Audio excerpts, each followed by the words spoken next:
new seats up there. I didn't know that man coffee or Red Bull or something.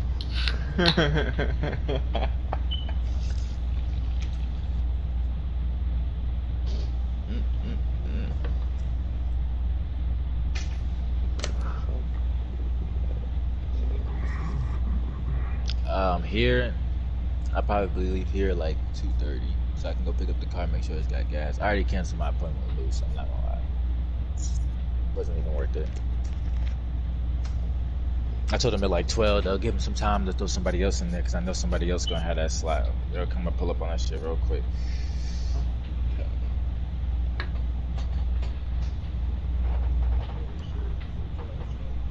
Alrighty, my boy. I'm gonna hit you when I'm on the way back and shit.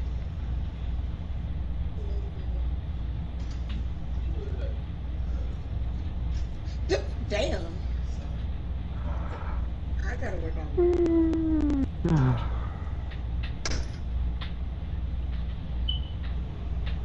You wanna walk me to class? But I said I got a whole person in my crib.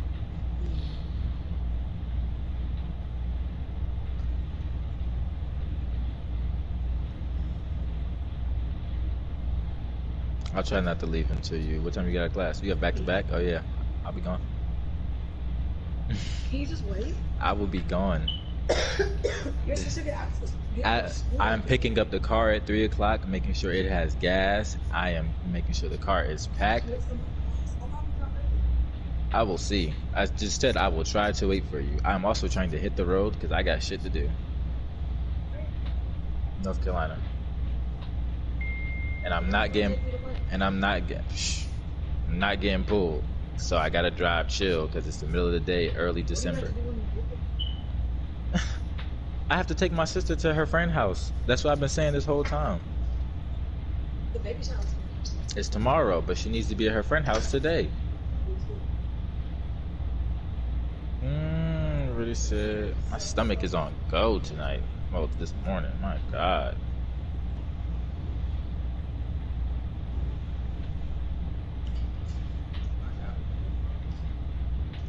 Yeah, you're a fiend.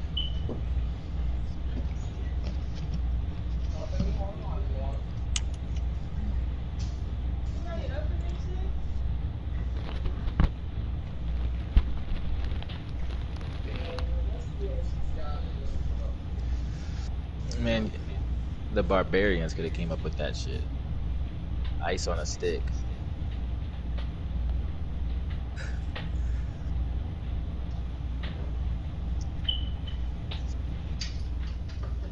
My fucking stomach, bro. My gosh.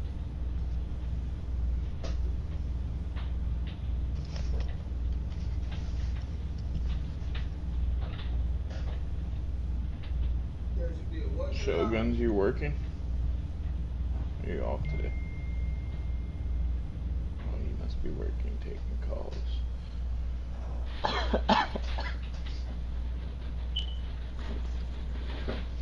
Must be, He said he got shit.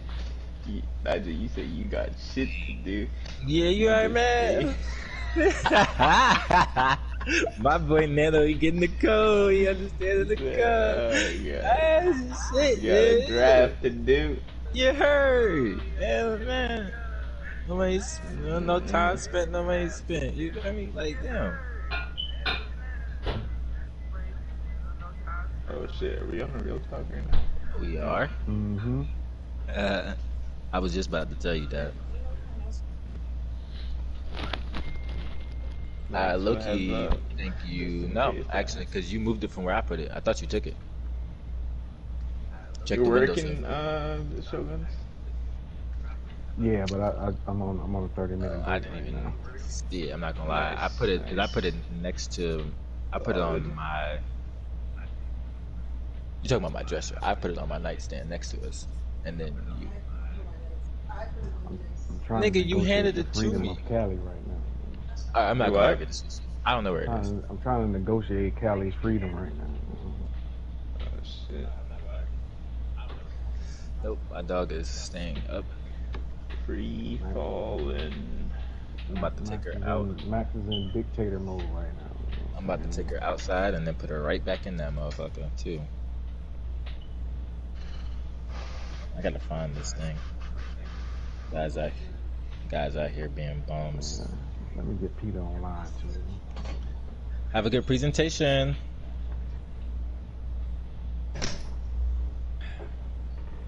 Scrolling.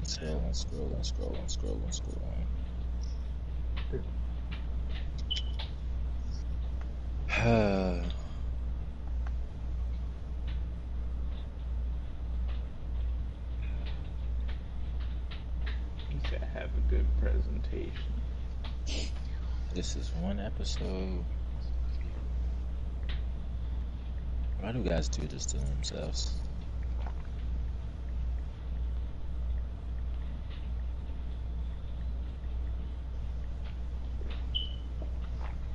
It's draft day. Hey, did y'all see what the episode was called? Bro, I think he needs to edit it. I think he meant Shutdown. He might have meant Showdown. And it's funny as shit, bro. He's one of the funniest niggas I know. Shutdown narrative show. Showdown. It says Bro. Showdown. I think he meant Shutdown though. Yeah, shut down. I know he did. Pat's Nation. He could edit it and it'll fix, but he might. He could edit it and it'll fix. He said, "Let's talk about it." I tried to see if I can do The draft recap, Super Bowl. Where's the Pro Bowls? Pro Bowl seafood match.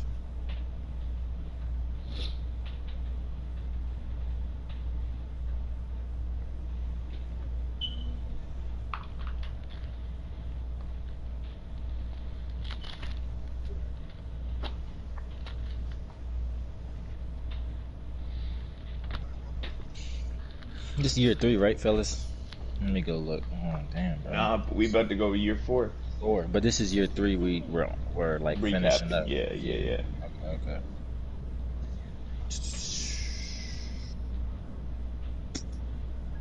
Hell yeah.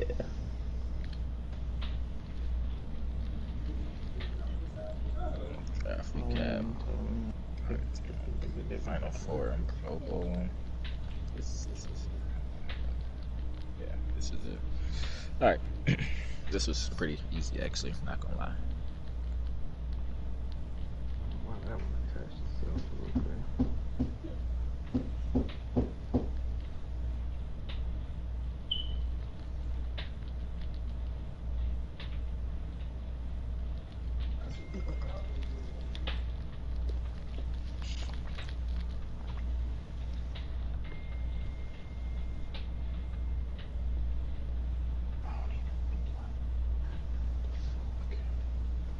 Yeah, I hope everybody did The they do resigns. diligence. Nah, well that too, but they do diligence on what guns on I'm talking about. Yeah, cause I ain't playing.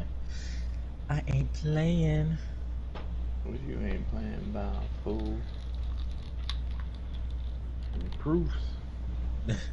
And the pudding, you better have it. Oh yeah, you already got mine, right? Yeah, you better have it. You better. Yeah, let me send you this one too. I about to say yeah, do that, and then yeah. Separate list. I gotta go make the list right now. Naming in my notes, proof in the pudding. We got him. Proof in the pudding. We got him. And we got proof in the him. pudding. All right. The pud.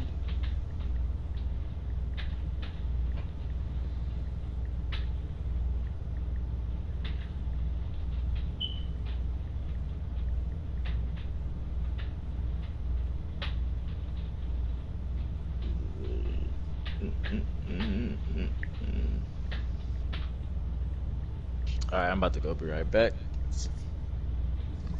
Come on, Count. Go outside. Damn it. La.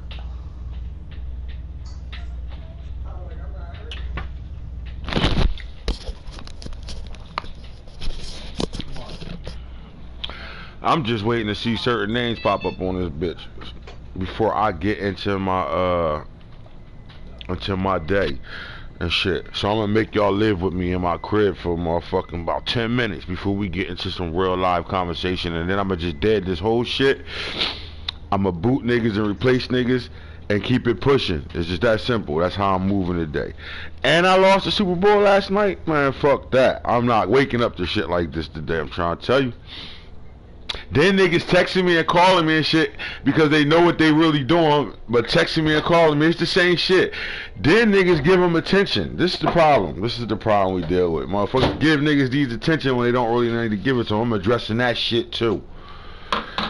Anyway, how are y'all on this draft Friday? I can't wait for the draft. Those who enjoy my draft class, those who embrace my draft class players, those who know that by the end of the day they about to grab a superstar, a couple of stars, a motherfucking possible X factors because they play in the draft. Those guys right there that do everything that's asked to be done, always on the podcast shows. How are y'all today? Those guys, how are y'all today? You know what I'm talking about? Those guys that are here winning games, 90% of their games with the players that can develop into getting all these situations going on that's running around in the league right now. How are y'all today? You know what I'm talking about? Because we ready to get into this shit because I'm tired of waking up and the niggas really keep entertaining this guy, bro. Like, what are we doing? What are we doing here? I can't wait. I'm gonna read. Look. He watching the show now, but he called me. I'm at work. I can't argue with you. I know you want to argue. You probably mad at me, but I don't want to call you because I'm at work right now. Yeah. Don't do all that. Don't do all that. You keep that same energy right now when I tear your ass up in this chat and those that are with you right now in this chat. Real fast on this show, because this wasn't going to be this show. I wanted to interview Craig from Winning King Madden. I really wanted to talk to Matt, who helped me run King Madden. I want to do all positive stuff today, but I see I gotta always address the bullshit, right? Remember, I'm gonna tell y'all a reason why I'm gonna come out on top of this every single time. Because everything I do in my league, I do better than everybody else, and I do it with great intentions. I don't never got ill will in my heart to nobody. I'm the realest nigga in this fucking shit right now. Realest nigga on Madden. Just remember that. So when you deal with niggas like Circum Bob, always doing the same shit day in and day out, and he can't even tell you nothing. Oh, Miss Resign. How can you even listen to a guy in chat that don't even know? That can't even realize if he missed re-signing this shit. Damn, I missed re-signing. We didn't even get to re-signing yet, my boy.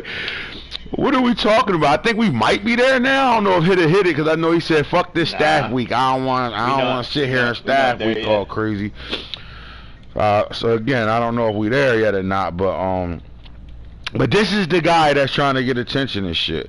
So this is what we're going to do. We're just going to kill narratives right now. I could do two things for you motherfuckers that really agree with this guy or really taking shots on a low. Whatever the case may be, I can do two things in this league, bro. And ain't not one person in my league going to give a fuck because they know what the real is. Now, here's the first thing I could do. I could go to options, go to franchise settings, and look at league settings, and just to prove it. Matter of fact, you know what? I'm not making my league suffer. When I play the Bengals, this is what I'm gonna do. Y'all gonna have to bear with me now. When I play the Bengals, every time I play the Bengals or anybody else that got a problem, I'm gonna turn this off. Superstar abilities are gonna go off. I'm gonna turn it off because I turned this off by mistake last season, and I thought I fucked the league up, and then realized as soon as I turned it back on, everybody had their same shit and what they picked, all that shit, nothing went nowhere, right? So when I play the Bengals, 2 years, for my 2 seasons of playing the Bengals, I'm turning that off. So if y'all got to play that week, you will not play with abilities that week. I'm going to turn that off. When I put up 90 on this motherfucker, I don't want to hear nothing else. Then I'm booting him and putting hoodie on the Bengals so I have a better, so the AFC get better. We're just going to do that. That's the first thing. But now, what I'm going to do is tell y'all this. When you join my league, bro, here's what you committing to. You committing, you not going, nobody can come over here and change who I am as a commissioner. Okay? For me to have an active league that run like this, It ain't none of y'all right now. If you could find one person that's going to tell me the same thing I'm about to say to y'all, and I'm not bragging because God know I appreciate this shit, and this is only happening because of the guys in the league and the hard work, and I'm going right back to my point in a second. Name one person that's in the league right now that run sometimes faster than 24 hours a day. The entire year. Think about what I'm going to say. We're not talking about a cool 3 months. Let's give somebody 3 months. We're talking about from September to September for the last 5 years. Name one league that did that. I'll wait. Absolutely none. Name one league that you know right now that's been active 24 hours a day. 24 hours a day. For 5 years. Think about what I'm saying. From fall to summer. Everybody playing. Name one league. If you can name me one league like that, I'll shut the fuck up right now. Name one fucking league you know that's like that, and I'll shut up. Bro just got here and he's saying none, bro. Alright, so now with that being said, what commissioner not going to do things for the people in this league that's that active? Think about it. Well, why would I not do things for guys in that league, for my league that's that active? That's active. Think what I'm saying right now. They actively playing somewhere between 12 to 24 hours, bro. Think about that. For a whole year straight with me. Think about that. Why wouldn't a commissioner show love to a league like that, bro? My damn, we were playing in the summer. It was 45 degrees outside. I turned on my PS4 to play the game, and it fried. Playing every day, being on all night long, shit like that. Nah, I feel you though, bro. That shit real. Now, all right. Now, because of that, it's things that I do in my league that's just always going to be different from some of these leagues. And you got guys that come in here and understand that, and some guys come in and for the first time and be like, "Fuck, how do I keep up with this shit?" Right? Now, you can't come in 3 seasons in and really be in a situation because we don't let you we'll never let a team not be able to keep up with the league. That's the one thing I'll never do. I'll never let a team not be able to keep up with the league. So I'm gonna always come in and give a new user some work, put them in a situation, and all they gotta do is show me that they gonna be here to stay. And then they can then the handcuffs is off and they can do whatever the fuck they want, just like everybody else, right? All right. So now let's talk about the makeup of my league. If you are not participating in a draft for whatever reason, you're in a bad situation. That's your fault. I don't want to hear nothing, because the league is built because of the draft. As simple as that. If you're not playing in the draft, that's your fault. You're never going to better. You're never going to get over the hump against teams that do play in that draft. They're going to whoop your ass every time they come through here, because my league is not for a regular Madden league. It's not for you to go get regular Madden players on your team and sit there and enjoy. You better, if you do that, you better go get superstars and X Factors. Other than that, because the superstars and ability guys come out of the draft. That's the first thing I'm going to say. So this is why a guy like Jimbo, who's, I always say, is better than half the motherfuckers in damn near top 3 in this league, is better than everybody else, because he doesn't, for whatever reason, he'd rather play with real Madden players. He don't want to play with drafted players. But he not going to better say shit to nobody else that is playing with those guys, or nobody rosters that look like the way they look, when he grabbing motherfuckers that's been in the league too long, or might be in that first rookie class, but right now they probably got higher XPs to get, but they not abilities. If you don't trade for ability players and don't play in my draft, don't talk about shit. Now I ain't saying he said nothing because he answering the cornball, which he shouldn't even have answered his ass. And I understood how he was answering it, but I take conversation for conversation. And you say I've been in the second seed every year, and I'm playing with really no abilities on my team. Right? But that's your choice. You play with no abilities on your team, because if you play in the draft, you'll be playing with way more abilities on your team. Or if you don't miss no podcast shows that I'm giving gifts out on, you will have more abilities on your team. Or if you like the players that's in the league, because how many years straight did I make players on practice squads for guys? About This will be the first three third. seasons. This will be the First I was three about to say this will seasons, be the things like third. that. It's all the guys that don't participate in shit, but complain about things right now, right? So now let's talk about the ways to and I wanted to say this shit from my website, but we just gonna shut Shokum Bob down real fast, and then I'm hopefully he got grown man balls and he'll call me so I can really say what I want to say to him, because I just want to ask him one question, right? So he come in chat, he don't know what's going on. He throw shots at every little thing, but then call me like nothing ever happened, right? So I just want him to answer one question. So when you start a franchise, at the every year, haven't I showed every player that developed, fellas? At the end of the year, if you watch my podcast shows, haven't I showed how people develop at the end of the year? Yes, sir. When does that pop And then up? talk about usually right after the Pro Bowl. Well, not Right, even usually right after the Pro right Bowl. after the Pro Bowl, right? Right when I advance from Pro Bowl to Super Bowl, we know what players upgraded, right?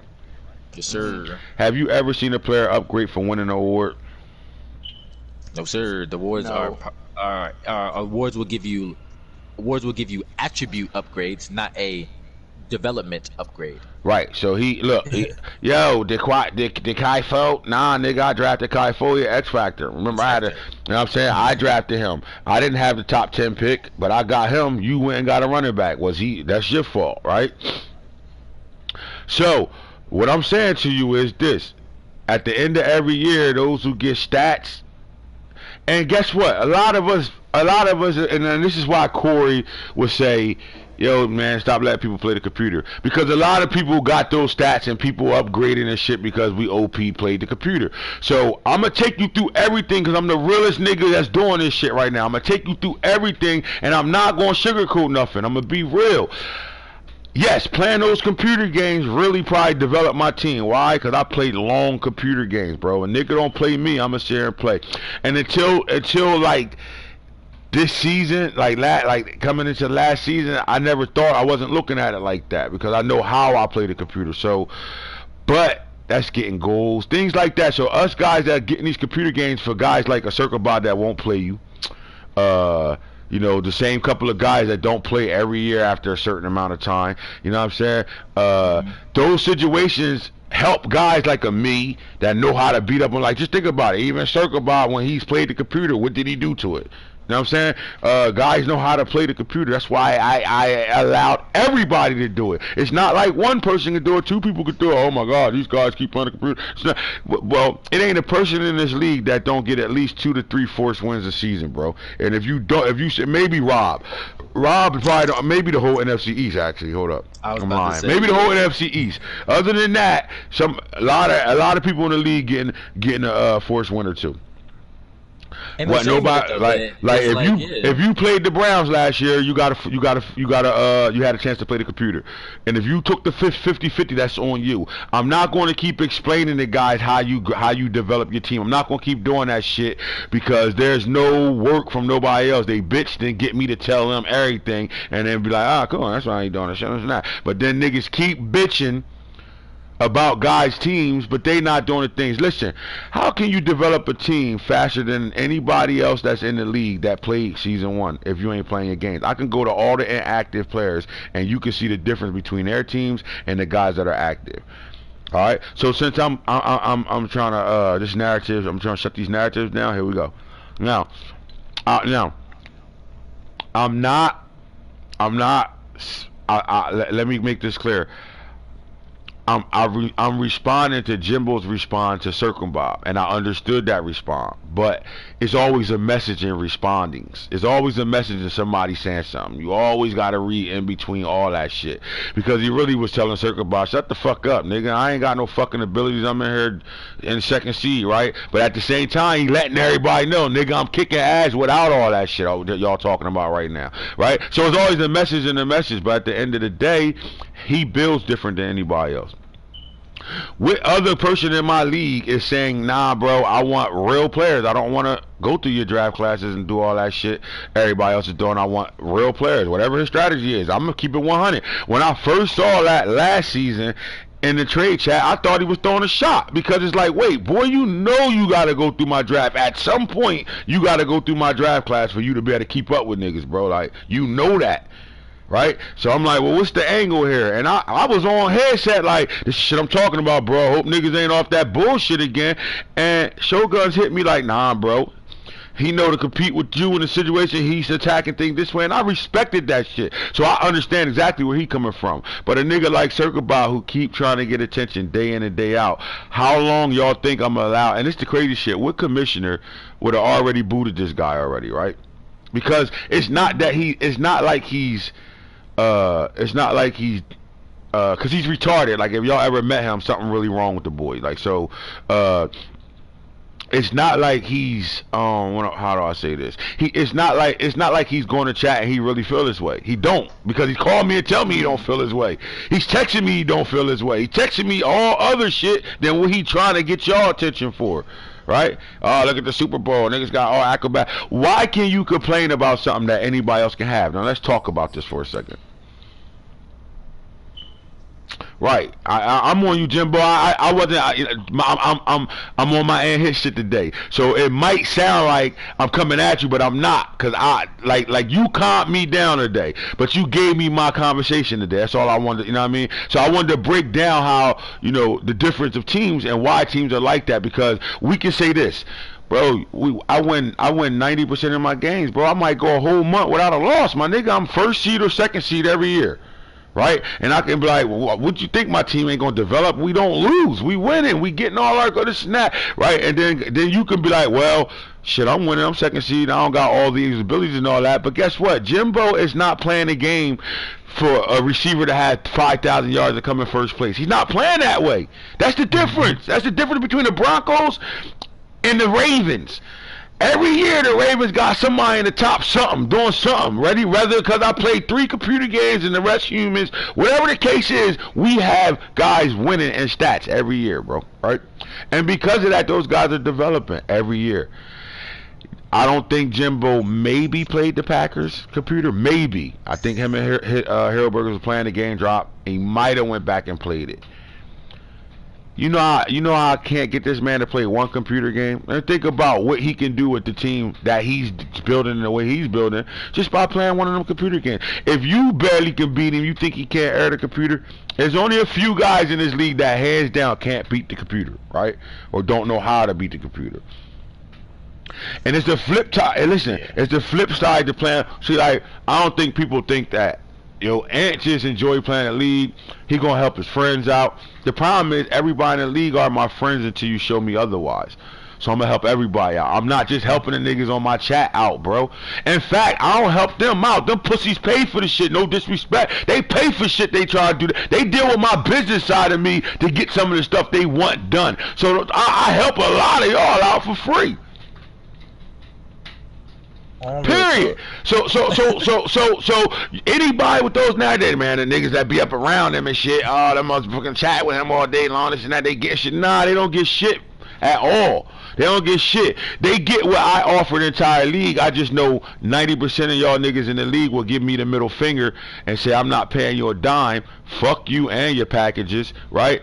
But I go right to YouTube and pay a motherfucker on his website or something, and pay a nigga $9.99 a month for a whole fucking year. You done pay him more because you in my league. You not gonna give another man something out of your pocket that you play every day or be around when you don't. You know, it's almost like them YouTube niggas to be a celebrity to you, and I'm better than 90% of them niggas. Flat out. And got 3 of them coming to me and getting shit right now. 3 of your top YouTubers come to me and ask me shit. Yo, bro, how did you break this down? So I'm gonna put it out. You cool with that? I don't give a fuck. Make sure you give me some subscribers. Facts. That's facts, bro. Facts. So for the 15 niggas that'd be like, what? You doing this and what? You'll do this? Man, I ain't giving you no fucking money, Ant. Bro, half of the league been dealing with me since Madden 17. The real niggas, when I be like, yo, yeah, I'm charging $20 for you to play in my league. Niggas that know what type of league they been in the league and paid me $20. Some niggas is cheap niggas, right? will wait till the last moment to give me that dub, not because they don't got the bread. And I'm gonna play niggas out, but I'm being funny right now. My nigga Snake is a jinky promoter. You don't think that motherfucker running around here with bread? I gotta chase him down to get my $20, not because he motherfucking don't got the bread.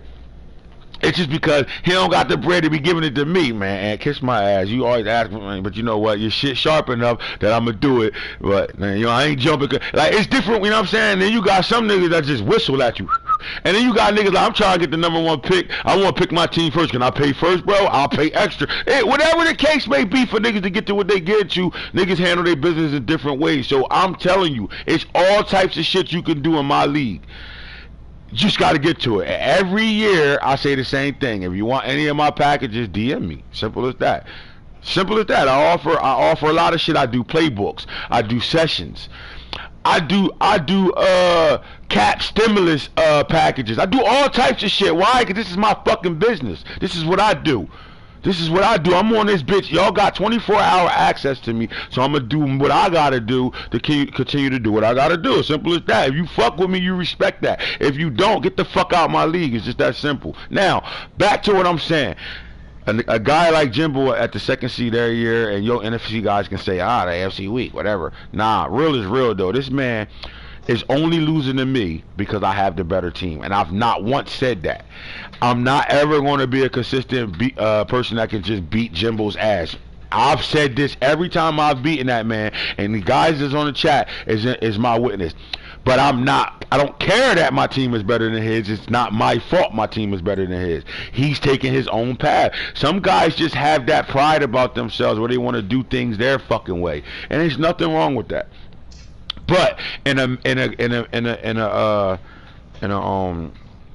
franchise junkie league, y'all know one thing. My brand is the draft. Nobody's doing the draft like I do it, and I would say that I've done a hell of a job with the draft. I think come on, bro. Guys been in my league for a long time. It's hard for us not to be. And again, you see me at a 97, 95, 95. I promise you, before we get into the next season, before I start using those 406 stat points, when we advance and we get to the off-season stage, that overall will drop. I promise you that, right? And I'm not saying it's going to drop to 88 or nothing like that, but it can get down to about a 93. Football IQ matters. You're fucking right. Proof in the pudding. 100. Give the whole league abilities, and niggas will still be sorry as fuck. That was my point when I was saying I could turn the abilities off when I play Circle Bob, and he's still gonna lose to me by 90. But see, what happens is this. Y'all tell me if I'm right or wrong here. What happens is it's only a few guys that can lose, right? That can lose a game and face themselves in the mirror. Yeah, I just got my ass whooped. It is what it is. Good game, coach. It is what it is. 90% of us, listen to what I'm saying, 90% of us, and I'm part of that 90%, will complain when they lose. They're never going to take the blame when they lose, right? I just lost the Super Bowl. Even though I know that was a great fucking game, I'm bitching about the D-line and O-line play. Like, damn, how the fuck he got these motherfuckers playing like that and this and that? Well, as much as I'm saying that, somebody might insinuate, what you really trying to say? Well, I'm not saying nothing because he's the same guy I defended a couple of days ago to the same person got my show the way it is today about not editing nobody, right? So I'm not complaining about that, but then what was the next thing I bitched about, Max? Let's just be 100 right now. What was I complaining about playing him in the Super Bowl? Let's see if you remember. Motherfucking the D-line, but then how your D-line wasn't able to really whoop the ass like you was thinking that they were going to be able to. What had my attention the whole first half? And then, fuck. I bet you Craig can tell me. Craig, I know you watching. What was my attention? You can score with that, like the part. No, what was I mad at the whole first half? Fuck, what was it? Couldn't run the ball. Nope. That's the D-line shit. You overthink it because I put you on the spot. Just think. I don't Just fucking remember either. You do remember because I said it a million times to you. I know Craig on better. If Craig watching right now, I bet you Craig had better type it right on the chat like shit. What I complained about? Motherfucking 4. There you go. I complained about him being in cover 4. Like, damn, bro, every fucking time I play arc pop up this nigga in 4. Like, what the fuck? So I'm complaining about it, and I'm accusing him, and then as I'm talking about it to you, what did you say he really was doing? He was in some threes, some other shit, adding some adjustments, some other shit. Disguising it on the field. Disguising, yeah, like making it look like, one, but it's really another. The cover 4 was popping up because he was calling cover 4 a lot, right? But he really was doing a lot of adjusting. There you go, right there, top tier 4. I was complaining about 4. So now I'm insinuating that he breaking the rules. Bottom line, this nigga breaking the rules on me gonna be in 4 every fucking time I turn around, right? But, you calm down from your game, and in all actuality, I play a nigga that's a dog, bro. He got a clutch gene about himself, bro. And what happens is this: instead of niggas figuring out what he's doing to be able to stop the run, right, in a game where nobody can stop the run, everybody would just rather think that he's cheating or he's not doing the right shit. And I even had to come down off of that because I know how good my front line is and my offense and defensive line is. All year we pushing motherfuckers. We get in this game. As soon as I hiked the ball, his whole front 4 was block shedding. Well, what I know it was is the scheme he was running and what he was where he was lining those players up at. If you play football, they call 3 techniques, 5 techniques. They call those type of things. If you don't understand that, then that's your fault. Because everything about this game you can apply real football to. You notice all he did was kept shifting his line. He was in fronts where it was 4 men in front of my 5 linemen, and then he was stunning and put everybody in the gap. And then you wonder why somebody was block shedding every fucking chance they got, right? And then you doing it with niggas that's dogs, J.J. Watt, Jeremy Cumberland, and this and that. And until I had to gather myself to figure that part out and realize, all right, he run a cover 4, and a lot of it is just a shell, and he really not really sitting in cover 4. Like, he almost D-Wested me without the D-Westing me. Meaning, like, D-West will show you a cover, but he keep changing it back to this. Well, Falk was changing this shit to 6s, 9s, and 7s. And some of y'all be like, 7? What the fuck is 7? I understand football, you'll know it's a 7 out there. Because I run it all game long. I'll be teaching motherfuckers when I do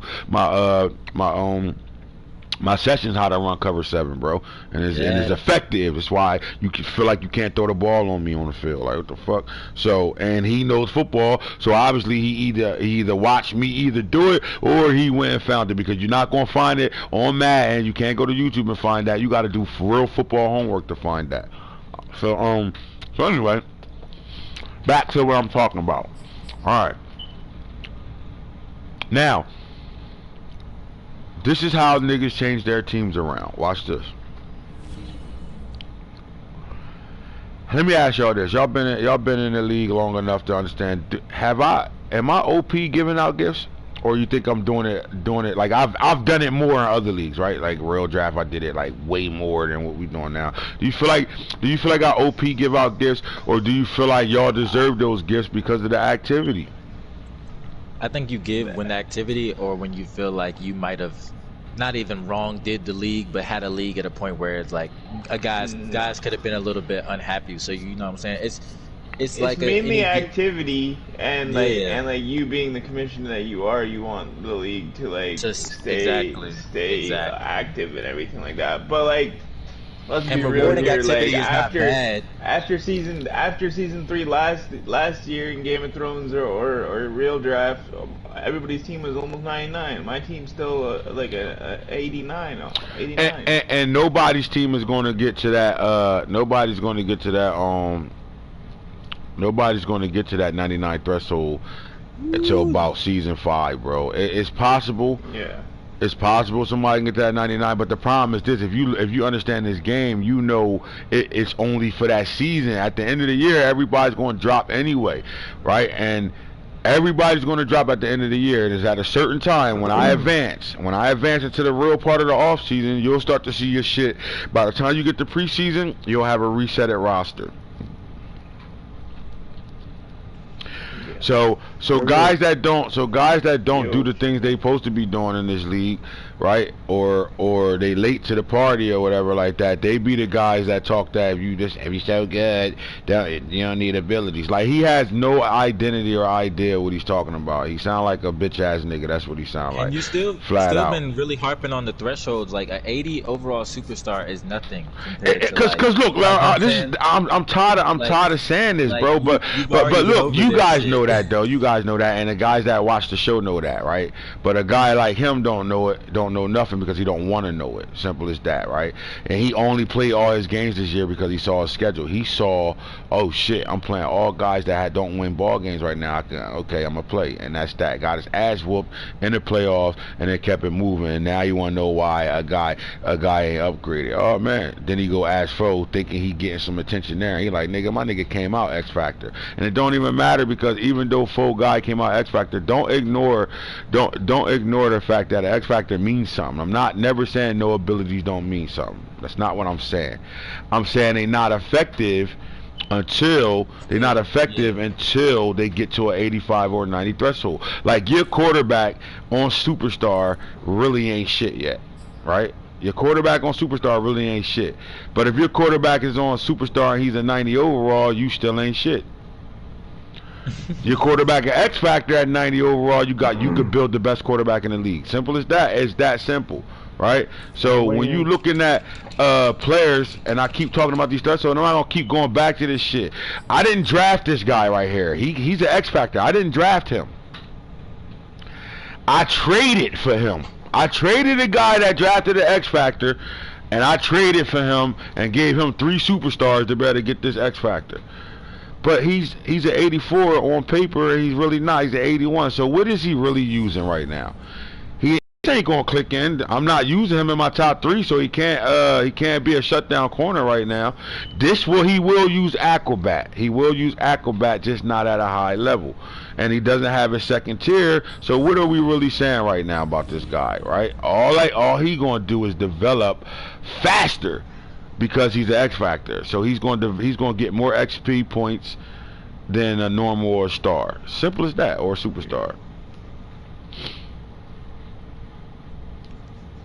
Now I think I was on a call, so I didn't get a chance to chime in. But I think some of these guys are, based off of the past. Yeah, there was a lot of gifts that were given out in the past, and I think it made some of the users lazy.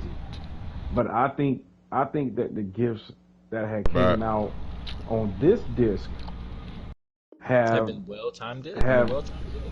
Yeah, they're much better gifts. They're not OP gifts. They're not stuff. There's not been a lot of speed and accelerations, going out. But I think overall.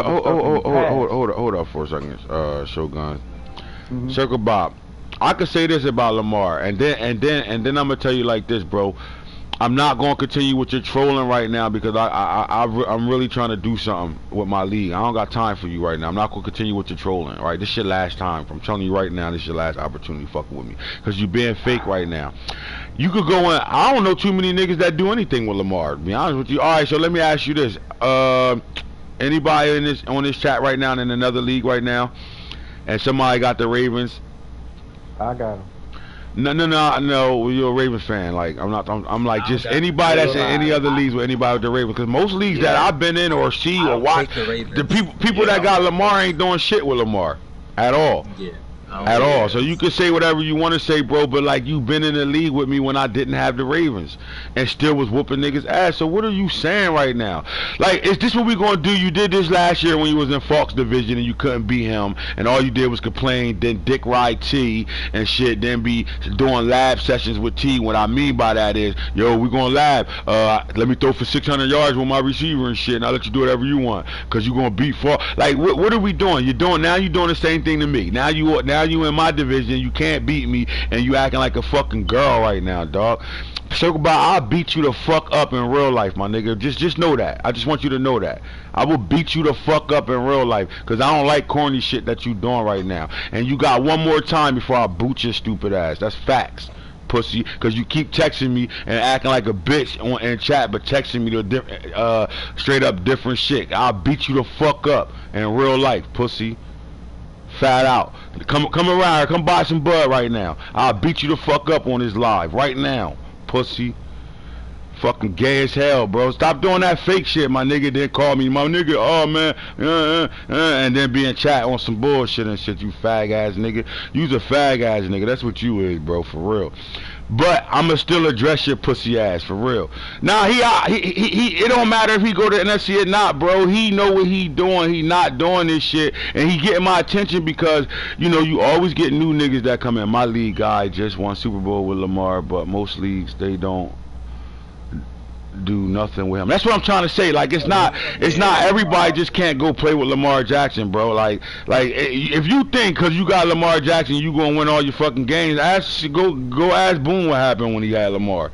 He won the MVPs and shit like that, but he ain't win nothing. It's hard to play with Lamar Jackson, bro. You can run around with him all you want and all that shit, but guys can eventually stop all that shit. If so, I would be able to never get stopped or punt a ball. I would just run with him the whole fucking game, bro. Knock it off, man. It takes skill to do anything you did. And then again, for that question, I would say you've been in the league with me where I didn't have Lamar. So what are we talking about? Even if he does go to the NFC, he ain't gonna make put your gun away first, nigga. Like, what you the fucking feds right now, nigga? Don't ever walk in my house, nigga, or you gonna see my gun. It's just that simple. You knock on my door, nigga. Stop talking about my strap, nigga, because I'm talking about me beating your motherfucking ass, you bitch ass nigga. Put your gun away. You's a pussy ass nigga, bro, for real. Put your gun away. You ain't trying. Get it. Yo, Sugarboy, go back to work, my nigga. Go back to work, man. You getting the fuck on my nerves. Alright, injuries even all. What are you talking about? So anyway, put your gun away. Put your gun away, nigga. Don't walk into my house without knocking, you dumb motherfucker. Oh my goodness. Fucking guy, corny as hell, bro. On live, put your gun away. This motherfucker, bro.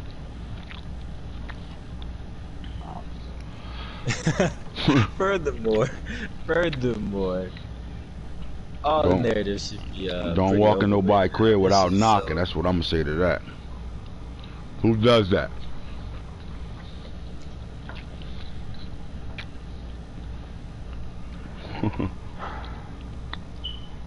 Alright, nah, but I'm still on this narrative shit. I wanted to address him. I'm cool, but I really want to show guys certain situations. So look, I'm gonna go to the Saints. Saints had 2 great draft classes. Let's look at his draft classes, and this is the difference between why my draft is important for guys. GETA Styles was an X factor, right? He ain't earned this. He came out that way. #1 quarterback in the draft. This kid came out without an ability. I know for a fact Nasir Dell was not a superstar, right? But he earned that superstar himself. Why? Because it adds up to why he got that superstar. All you gotta do is just go to the stats and know what he did on a year, right? I'm not gonna go through progress history because I did this already. I did all this stuff.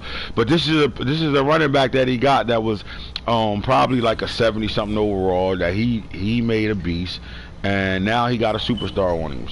So again, watch what I'm saying.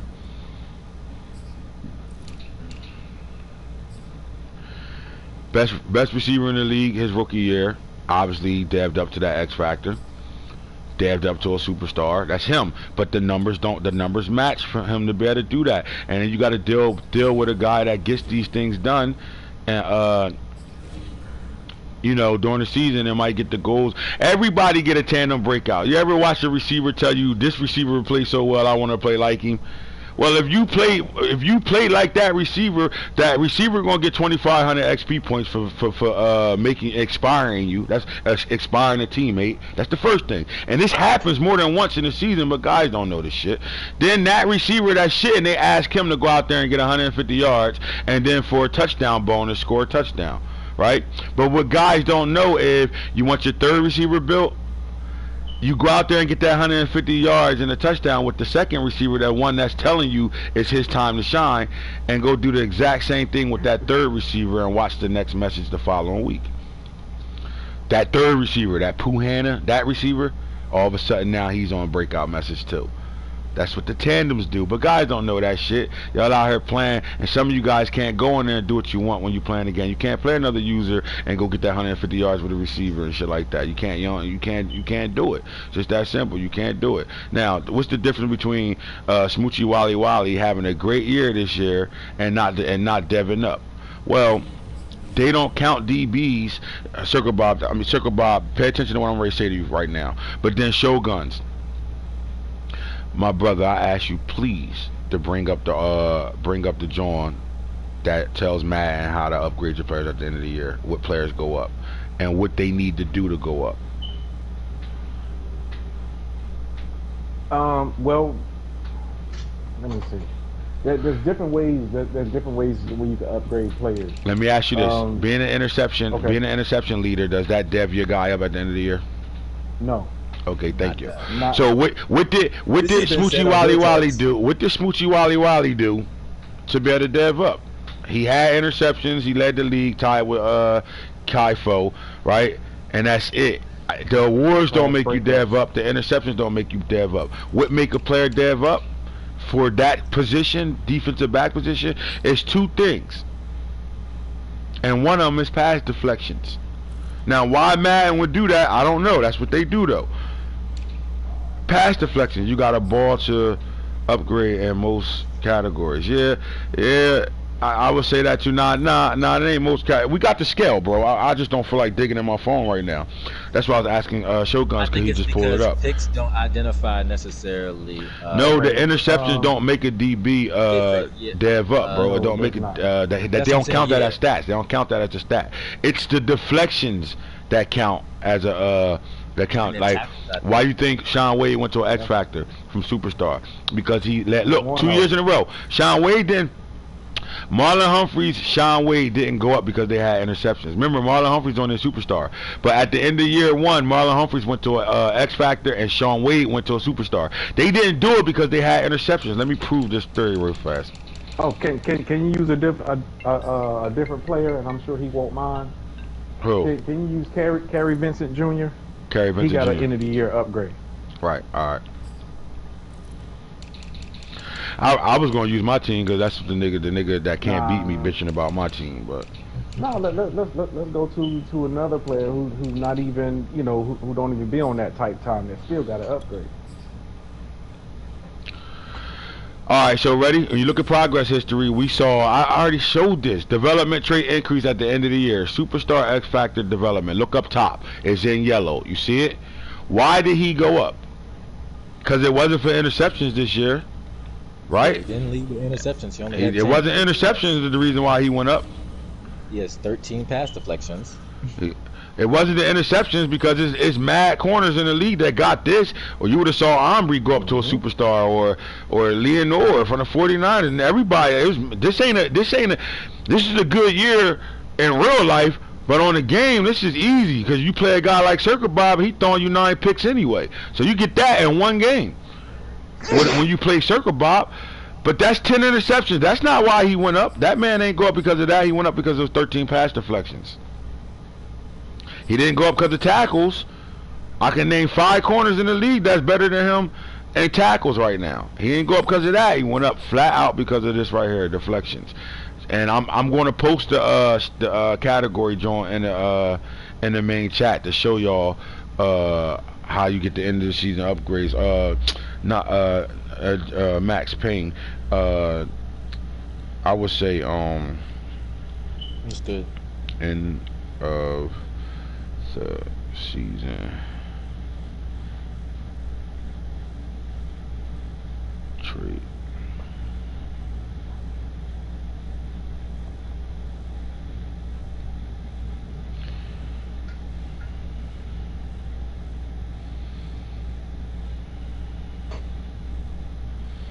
See if I can find it real fast.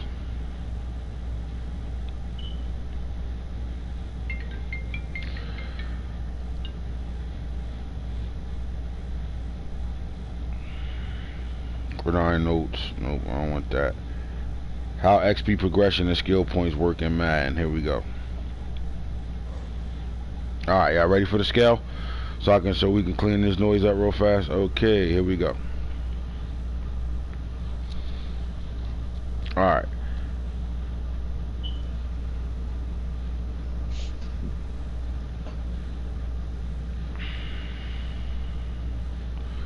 We've built a handy tool for anyone in Madden 22 franchise that you can use below. It tells you how much XP it costs to upgrade any player, one skill point based on his overall rating, age, and development trait. At the end of the article, we'll go over actionable takeaways for your Madden. I'm just trying how development traits impact skill points. Let's start off with going over development traits because this is the easiest and most straightforward factor.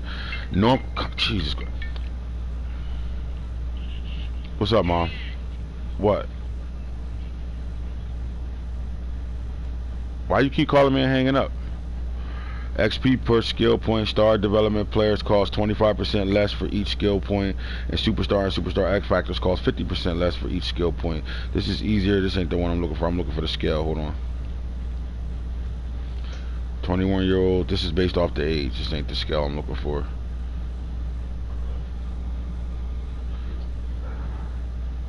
Yeah, this ain't the scale I'm looking for. I'm looking for...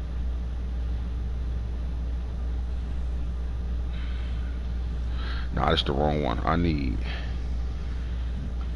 How do you increase your development trait in Madden 21? What is the fastest way to upgrade your franchise? How you... You know, I need...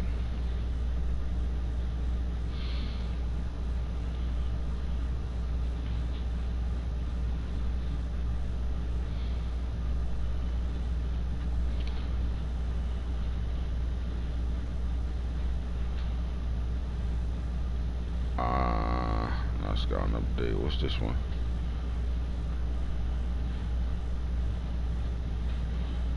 Alright, so anyway, you see guys like the D linemen don't go up because they get sacks, bro. Like they don't jump because they get sacks. It's the tackles and it's the tackle for losses for D linemen. I think with the quarterbacks, it's the most yards, most touchdowns you can go up, and each position group that you deal with got end of the season number. Why you think guys really be trying to get those stats at the end of the year? They want their guys to go up, right? They want their guys to go up. So at the end of the year, you know, stats are important to better develop your players and all that. But again, man, I'll show you the difference in why, you know, and building. When you building your players, bro. When you're building guys right now, like Kerry Vincent is from that first season, right? He's a 95 overall. He's from the first season. He ain't a 95. He's a 92. But if you look up there, he's somewhere. I think that says 5,000 or nope, 9,000. He takes him 9,000 to look underneath his overall, where you see morale +2, TMP +1. Underneath that, there's a number underneath that. That's how much it'll take. That second number is how much he needs for him to upgrade XP wise, for him to be able to get an upgrade, for a chance to go upgrade in man, cover, slot, or zone, right? And he's been in the league for 3 years now. He came in as a rookie, or 4 years now, I'm sorry.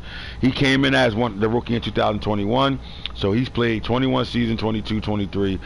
He's played 3 years, right? So I think that's what it says next to him, right? 3 years. He's played 3 years.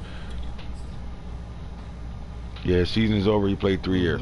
So in 3 years, he came in. Remember, I know for a fact what I made him.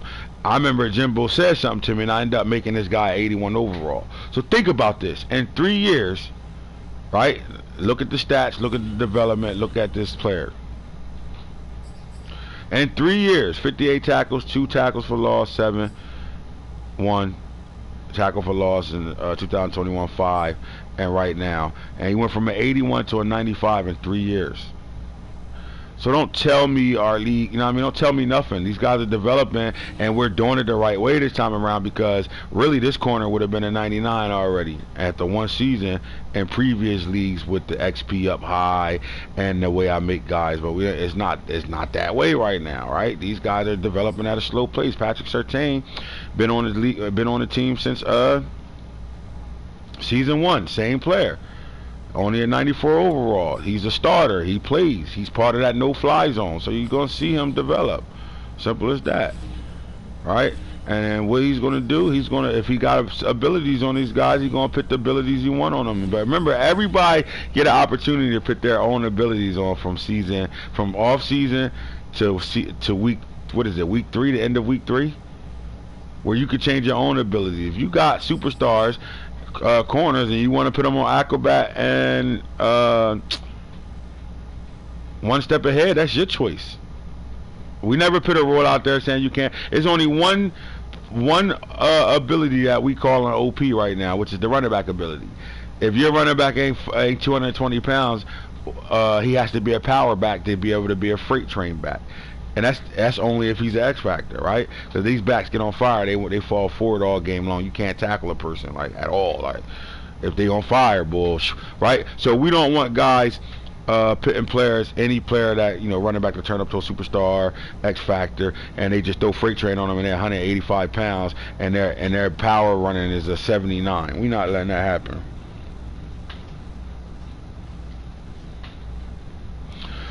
So with that being said, you see the development in 2 seasons, right? He's not a true 94, he's a 92 overall, right? So remember, the up top morale +2 is making his overall higher than it really is. He's really a 92 overall. So at man-to-man, he's a 92 threshold. That means he's good at man-to-man. At slot, he's a 91. He's great there too. At zone, he's an 87. He's above the 85 threshold, but he ain't to his peak yet, which is 90. So right now, if Jimbo is playing with this guy, what should he be playing more? He should be putting him in what situation? You guys don't get that. Y'all sit here and run cover 3, cover 4 all fucking game long, and your fucking corner is a man-to-man corner, you dumb motherfuckers. Play them niggas the way they supposed to be played. That's what man-to-man say. My player archetype is a man-to-man. I'm a 92 at that. Put me in man and see me change some things right now. Nah, but when I play circle by, he keep fucking playing cover 3 all game long, and all his corners got 69 zone. Oh, God. Terrible. Getting walked by. Woo, baby. I don't know how you get your running back superstar. I have no idea. You gotta figure it out. You don't know shit. All you know is to come in the chat and bitch about shit. They ain't your running back no more anyway. I'm about to get that team a hoodie. You can suck a dick. You ain't gotta play no more games over this motherfucker. Well, hoodie, we got a team for you right now. Wherever you the fuck at. He might not be on this bitch listening, but I know he gonna hear this shit. Bengals, nigga, in my division. Fuck out of here, pussy, doing all that gay shit. Alright, so again, now let's look at the head commissioner's cornerbacks right now, right? Look at the head commissioner's cornerbacks.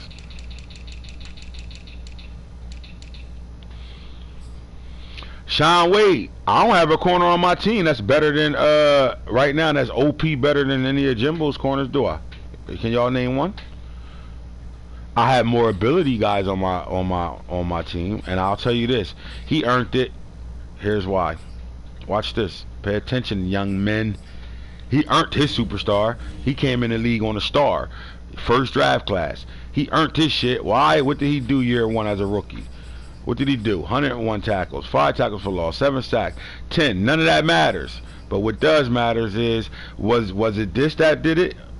Right here? I wouldn't say so. Right? I would say no. In that season, I know this didn't do it because he should be an X factor right now, right?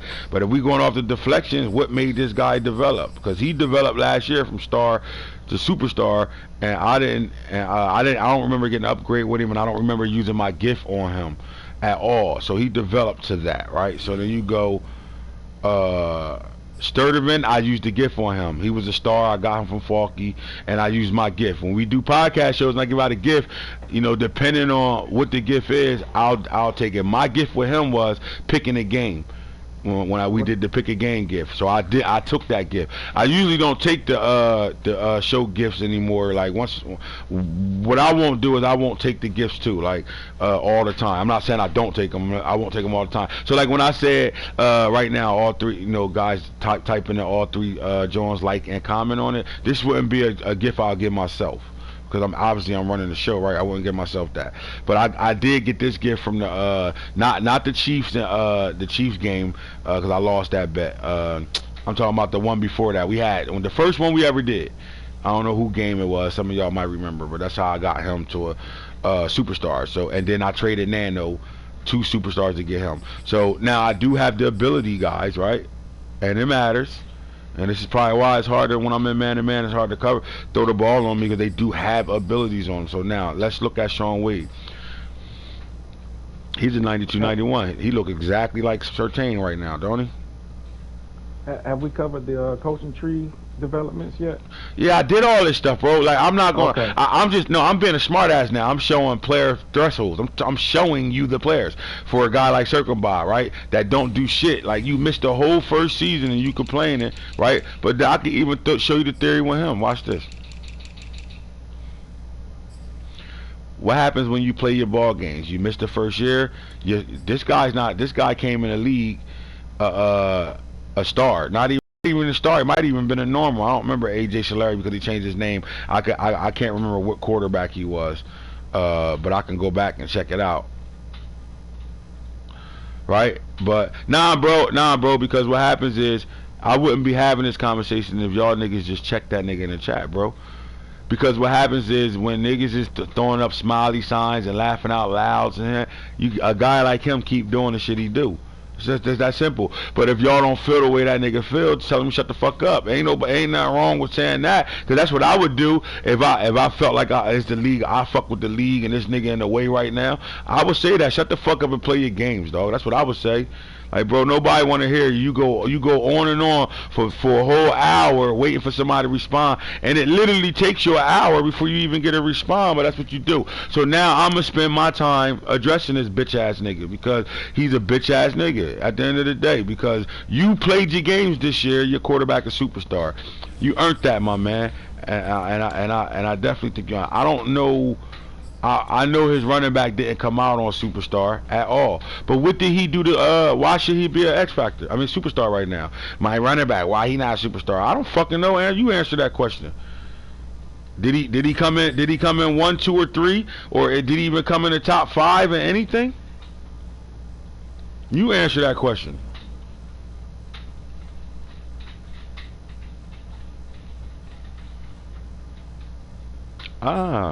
We can we? Just because your running back had a good year don't mean he's supposed to dev up, bro. You better get a breakout fucking message with him. How long it took, right, thank you. So what the fuck is we talking about, bro? Like, he needs to come top. I don't care about his stats. I guarantee you he ain't coming to top 5 in touchdowns. Guaranteed.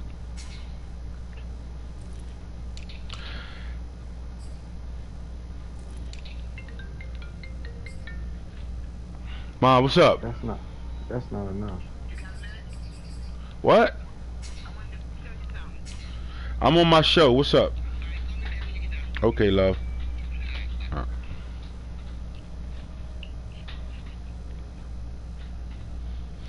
Also tonight in Collinsville Fire Truck Christmas Parade, and my mom wants to go, so I was figuring we can all do naughty birthday with Pandarati's all straighten up.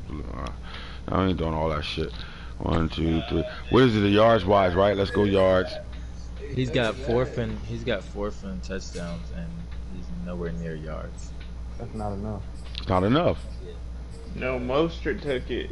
You just said. Yeah, Mostert took his shit. Yep, because Mostert took the superstar. Yep. Oh god. That's because Mostert got the yards, though. They both got 29 touchdowns. Yeah, Mostert got the yards. Yeah. That's exactly what it is. So there you go. Good night, sweetheart. Well, it's time to go.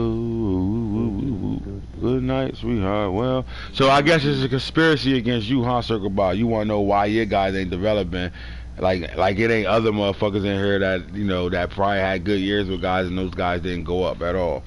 I mean, my cornerback had 14 pass breakups. If we going off the deflections, he should be an X factor right now.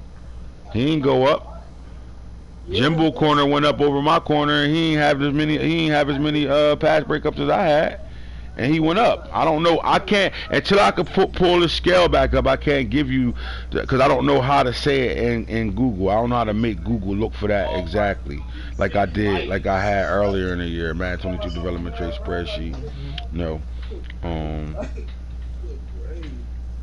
want to say. I tried looking for it. It didn't pull up. So.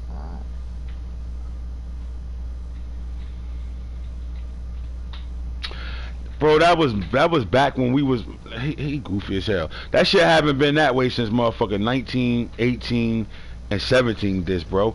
20. Once the abilities came out, none of this shit you talking about has been that way, bro. What is you talk, bro? You literally 4 discs behind right now. All right, yeah, we done. I'm done with this guy. All right, fellas, I'm done, man. I don't even know why. Like, just know this, bro. You want handouts, bro? I give those out. If you need a handout, make sure you do the proper shit on the show when I announce it in the main chat. If you want handouts, the fact that I got 25 people watching right now, and I'm at my whole attention. This is what you wanted. You want my attention to you. So I'm gonna tell you like this: if you don't like what's going on, please go through the proper channels to find out, if you're right about what you feel when you getting your ass whipped, because you only feel that way when you're losing, right? So if you think anybody in my league is cheating in any ways possible, just bring it up to the to DC Hitter, yes, and make sure you have proof. Share it in the main chat. Share it instead of trying to be in the main chat, trying to draw people in your into the shit you think you draw. Cause niggas really don't give a fuck. You already hearing motherfuckers telling me to talk football right now. They don't want to hear me wasting my time on trying to keep answering you every 2-3 days when you just decide you want to be on the chat talking shit. Don't come buy no bud from me. I'm gonna beat you. I'm gonna smack you in your fucking face, and that's facts. Pussy, better go back. Keep going somewhere else again, North Carolina, where the fuck you go get that shit at. I'm gonna slap the shit out you. Ice out. Yo, bro, I know I'm just playing, right? Don't text me either, bro. If you feel that way, you feel that way. Don't text me and say other shit. I missed the context of the beginning. He said so having 10 point upgrades before the playoffs. That's fair, all right. What is he talking about? That's the stat. That's the stat. That's on the plus 10. That's the game, bro. Like, what the fuck? This nigga. All right, yeah. Keep talking. You know what? This nigga is making my point right now. Keep talking. I told y'all he half retarded, bro. I told y'all that shit. Told y'all he half retarded. I'm arguing with it. From the very first show, we told everybody that this disc is totally different from every other disc. But we all getting used to it development.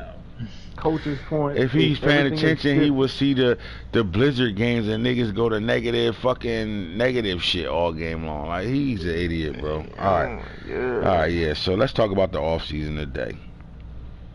I mean, at the end of the day, bro, I'm ready fucking off season right now. We ain't got. I mean, niggas home. Everybody home. How many people in the league is available to draft by like 5? Oh my god, got me fucked up. Let's draft right now. You know what? I believe in my boy so much. I'm calling it right now. Ant is gonna send Lamar Jackson to the Jacksonville Jaguars, and he's gonna win with a regular quarterback and prove to the league that he don't win. There's only one reason why I'm playing with the Ravens. Right no way. Oh my god! I don't know where Skibibbles is, but that's he not needs gonna to happen. cancel that shit. Skadimes need to cancel that shit right now. I'm just saying, I want my boy to prove his point. He's gonna do it by sending Lamar to Duval. Send him Trevor. And Yo, Shoguns, ready? He said he trying to be a little tough right now after he already sound like a bitch. Nigga, you gave a superstar plus 10 right before the playoffs. So? He gave it to not just playoff teams. I get the playoff teams ain't get it. Everybody got it. I can't draft at 5 either or 8. Damn, that's torture. Dang. Oh my god. Yeah. I know. Don't worry. Set that board. They said now we're 8.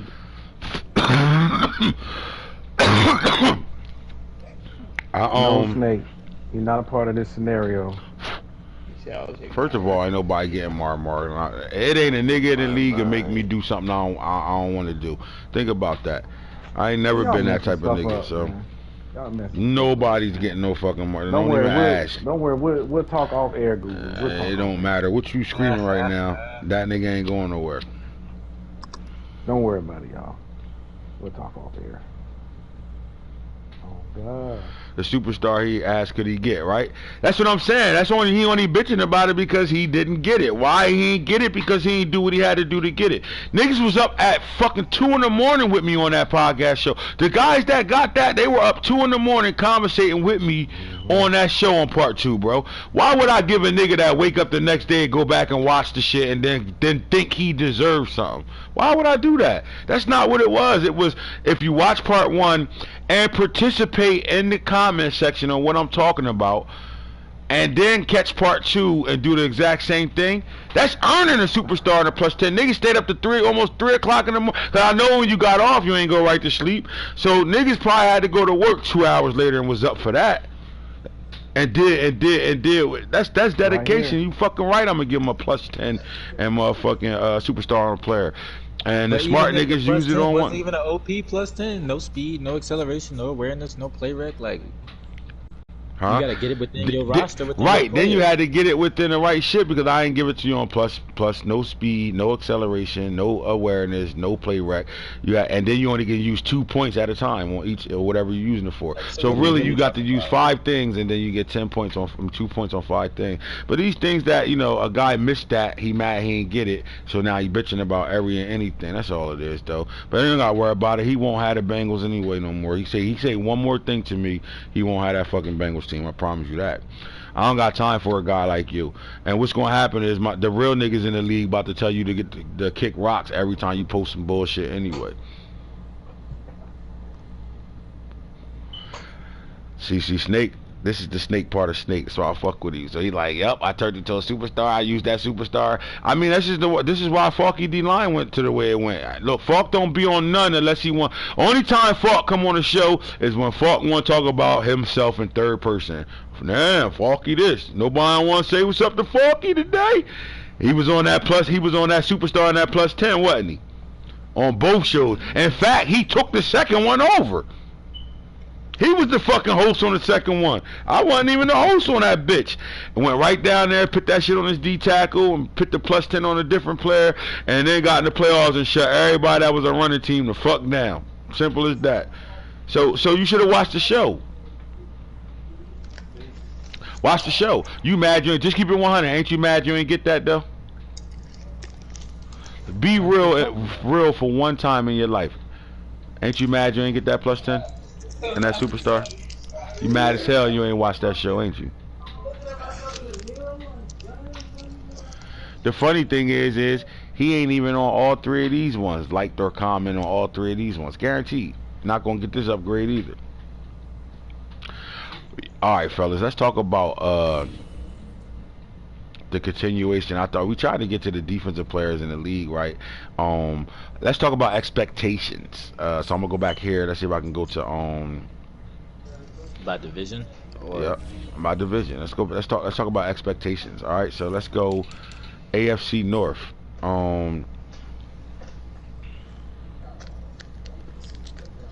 It do. Every league do got that one special person. But still the same, right?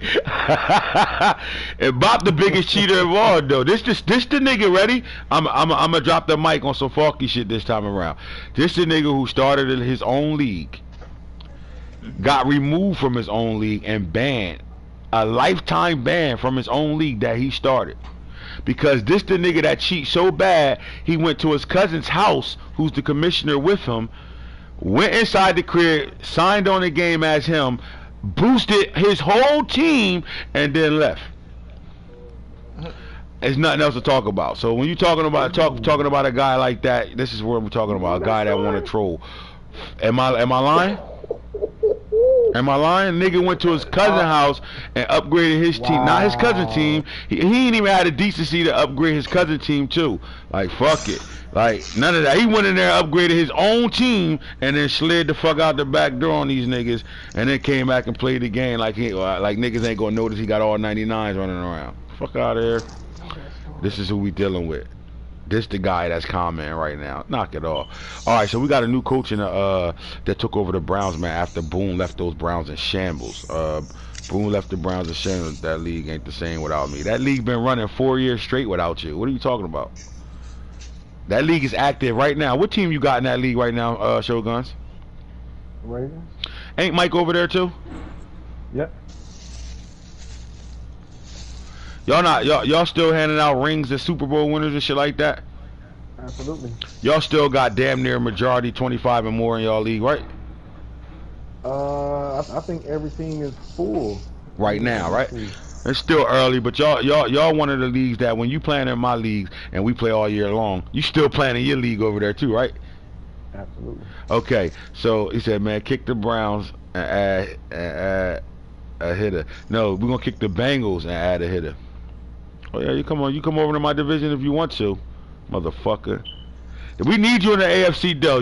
We need you in the AFC though. That's Hoodie, right? Dreadhead. Yep, that's Hoodie right there. Yeah, that's Hoodie. There, I told you it's gonna be on here. Yeah, keep talking shit, Circle Bob.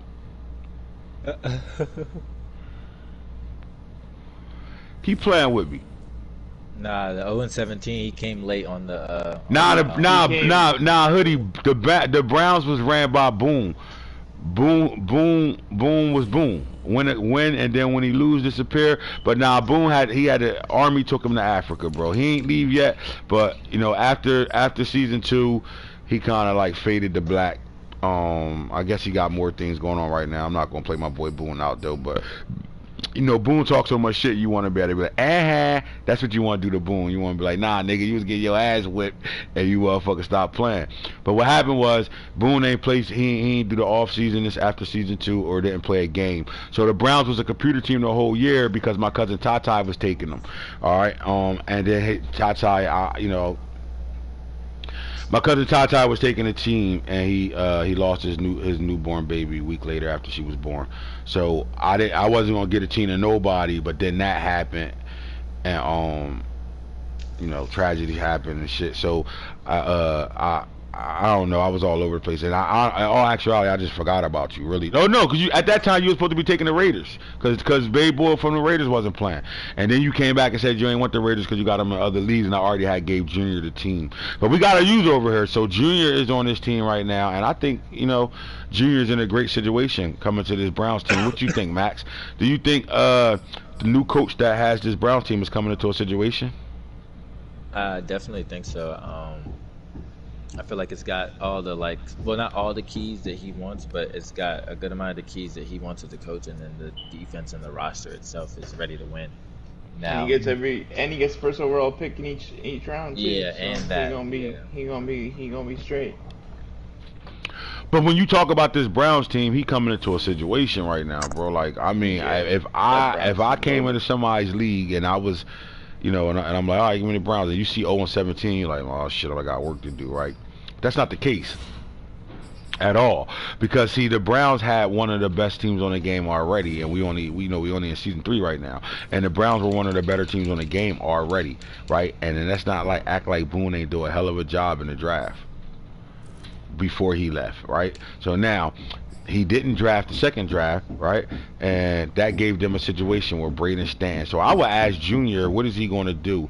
Is he going to ride out with 29-year-old Baker Mayfield, or is he going to take this new rookie and make him the rookie from last year and make him the guy for the starting team? If you had this team, Show Guns, would you rock out with the rookie and maybe try to see if you can get something for Baker Mayfield? Yeah, I would definitely move Baker and get a better quarterback, one with a stronger arm. Fellas, are we about to see? Yo, Guns, my bad. I didn't mean to cut you. I keep cutting you off today. I'm sorry, bro. Listen, didn't I say he was going? Look, the number 1 pick in our draft this season going to be a tight end. Didn't I say that?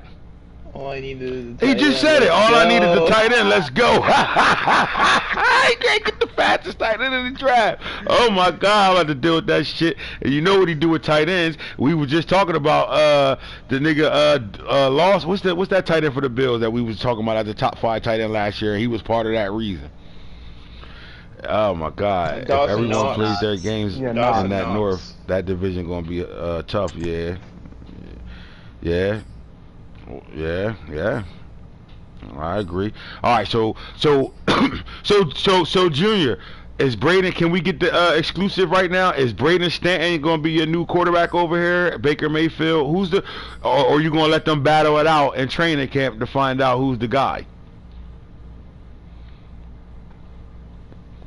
But they still dealing with a Nick Chubb. Now, I would say this. I don't think he's not a running back guy. I don't think he'll see Nick Chubb at 28. Imagine him putting him on a block right now. Who's that peeking in the window?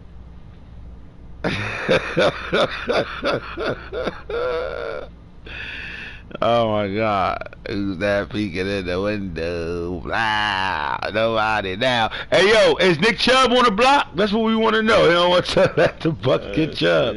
Here it is. Okay, yeah, please let the Bucks get Chubb. Give it to us. Yeah, send him to the Bucks. Please do that. Bro, please do that. Bro, I'm telling every. And send Ronald Jones to Nano. Send me Ronald. Not do that. I'm sending every commissioner in chat right now and on this podcast to renege and end that trade. Adam Silver. Nah, fuck that. Make that shit interesting. Go ahead and get motherfucking. Let him get Chubb. Goofy as hell. That nigga 40. Go get him. Said Chubb fullback. Oh nah, don't let him get him. Nah, don't get him Chubb. He ready to turn that motherfucker to a fullback. How big is this guy, man? Hell no. Yeah, no. Hell no. Hell no. All right, look. So we dealing with Nick Chubb. They got a serviceable backup in Jim Brown II at 82 overall, 23 years old. This fucking team, bro, they got that. Now I would say the wide receivers. Odell is 31, not on the ability anymore. Anthony Schwartz is the face over here. The way he plays, the way this team play, they got that West Coast style, that Bill Walsh offense. Although I think he can get away with his receivers, I do think, because he do have speed right here, and the way he plays, a lot of possession work with these guys. So I think he can get away with it, but again, he has the first pick in every round. So I do think he will address receiver, but I think tight end will be his first pick. And I do think there's a tight end in the draft that's not worth the first overall pick, but for a person that's coming to a team like the Browns that really got pieces everywhere already, and you can really get your need right now, then he need to go tight end, because if he doesn't get that tight end, I don't think that tight end will be there for a second pick. And you only allow one first, one second, so you either gonna get him in the first round or he won't be there, because trust me, he won't. No good tight ends lately have been going. The good tight ends go in the first round. Bottom line. Like really, there's I've only seen, like, out of the two drafts, there's only been, like, the tight ends gone in the first round. None of them are gone in, like, third. I'll tell you like this: if you identify a guy, go get the guy. Yeah, if that's the guy that takes you off, because you know his history. He's always had a top tier tight end. His tight end's always been over 1,000 yards, double digit touchdown. You know his history, and he ain't gonna get jiggy with these guys right here. So I could see that, or trade back and collect multiple rounds. He could do that too. Are we gonna see the number 1 overall pick on the move this year? I know Snake already in his fucking DMs. I guarantee you that. I wouldn't. I probably wouldn't move it. I wouldn't move it. You've already revealed where you're going, so now you got you might have a hero that jump in there and just. Well, I'm gonna just do my nigga Hero watching too right now too. Hero like shit, nigga. You got the number 1 pick. I'm up in that top 5 too. Go ahead and move back if you want to. Nah, Hero can't do that because Hero got a tight end. He got Patrick Barner. You think Hero still be an asshole? Heroes had quarterbacks in the past, and he still went out and got another quarterback. So. Yeah. Hero, I hope Hero get locked the fuck in, man. We need Hero back. Identify a guy, go get your guy. I bet you I'm right on this. Tell me I don't know my league. Hey, Junior, do me a favor. Has the Cowboys coach been in your DM already? This nigga be right over there, guaranteed. He even in that boy DM. But look, they legit on the line. At the end of the day, this team is they still intact. They got all their players back. They got some young linemen they can work with, not these 67 guys, but they still intact. Oh, all right. Let me say this right now. Real fast. Let me go to this. We had some practice squad guys that were made that nobody ended up getting. So I'm gonna show this right now so you guys can help me remember this too, because I might forget. These players do not belong to me, okay? They were on my practice squad. I'll show you the players. All right, Morgan Sherman. Remember these players. Ron Downey. Remember these players. They don't belong to me, okay? And then I think it's the defensive end somewhere around here that don't belong to me either. Right here. Brandon Sutherland doesn't belong to me. All right, so I will put them back on practice squad at the end of the year, and we'll have that practice squad waiver system where guys can come get them a player or two. Or if the Rams need a player, he can come get it. If McCoy need a player, he can come get it. And the Browns need a player, he can come get it. Although I don't think the Browns really need any practice squad guys because they loaded already. But the new guys that just came in the league, I think I'd rather give you guys those players than anybody else. Now, I will say this before I say yeah to that, even though I offered it, I do gotta honor those guys that did get the 21 point win if they won a guy, right? Like Max last night. Yeah, you know, I'm looking for a special team guy. Man, you're not getting one of these guys. You don't fucking need them. Get out of here. No. Right? But he deserves it though, because he did win the game by 21 points when I asked him to. So just let me know and we'll figure it out, because I know he's a good soul. He'll say, all right, Ant, I feel what you're doing, go ahead and give it to one of the new guys if they need it. But let's go back to the Browns. I think Junior comes into a good situation defensively. All right.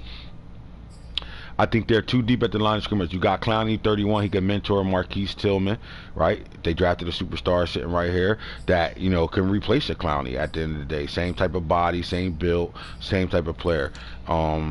Nobody's replacing Myles Garrett, but you don't need him to. But you still got a young gunner behind him that you can get developed. And Donovan Cofield, 84 overall, 85 speed. 84 speed, 85 excel. You got to get him better as a block shed guy. 71, got to get that up. But he can sit behind him and give them 4 defensive linemen. They can go 4 deep at the D line right now. That's depth. That's good depth to have at the D tackle. They 2 deep for sure. With Rocky Gray, one of the better D tackles to come out of the first draft, along with Will Barber. Both these guys are dogs, and especially with a guy using. Remember, they didn't have nobody manning them for 17 games. Now they're getting the coach over there, so their development should be, because these guys should probably be in the 90s already, if somebody was playing with that team. Now at the linebacker level, they come back. Tony Fields is still here. On superstar, he's a good starter, good player. Tyquin Battle is a man child. We like this guy. They just need to be developed. Got some good. I like Huggins from the practice squad that Boone had got that year. So they got some guys over here, man. They have a ground they can stand on. Maybe they could go another linebacker over here, but they don't need DBs at all. You got Denzel Ward, Newsome over here. They got Gerald Collins and off his rookie season. You got Jelani Glenn, 6'4", 186. He's a tweener. He can play safety or corner. Greedy Williams is still here, so they loaded at cornerbacks. And then you look at their safety play. Now they got a good superstar, not the fastest guy out there. Trey Williams is here, so they're 2 deep here. Maybe we could address that if they wanted to get faster there, and then they 2 deep at the strong safety. So this team is not a team that's coming into this coach is not coming into a team where he got to rebuild. He's not coming into the Rams situation. Like Bo is going to have a harder situation than the Browns. The Browns, if coached right, they should be a playoff team. They should literally interrupt the AFC from the moment he start playing. And then the coach is capable, so we're not dealing with a coach that hasn't been in our playoff before, that hasn't played in our league before. This is a good team over here right now. Now, I'll ask this question. Knowing that the Browns have a new coach, and this coach has been in the playoffs before, I think this team actually fits his style of play better than it fit Boone's style of play. So my thing is, I think this guy makes the division that much harder right now. The AFC North, and then again, if Sam Mack is playing games, the North can be a situation, because even if Circle Bob's still on his team at the end of the day, is a good division, right? So I like that division right now. Let's continue to go and look through the divisions right now. Expectations for that AFC North. I expect 2 teams. I could see 3 teams at time. Now, you know what? I don't think 3 is overcoming that West. The West got 3, but I think with Junior playing now, I think Junior can really interrupt the 3 that keep getting in for the AFC West side of things. Now let's look at the AFC South right now. Here's my expectations for the AFC South.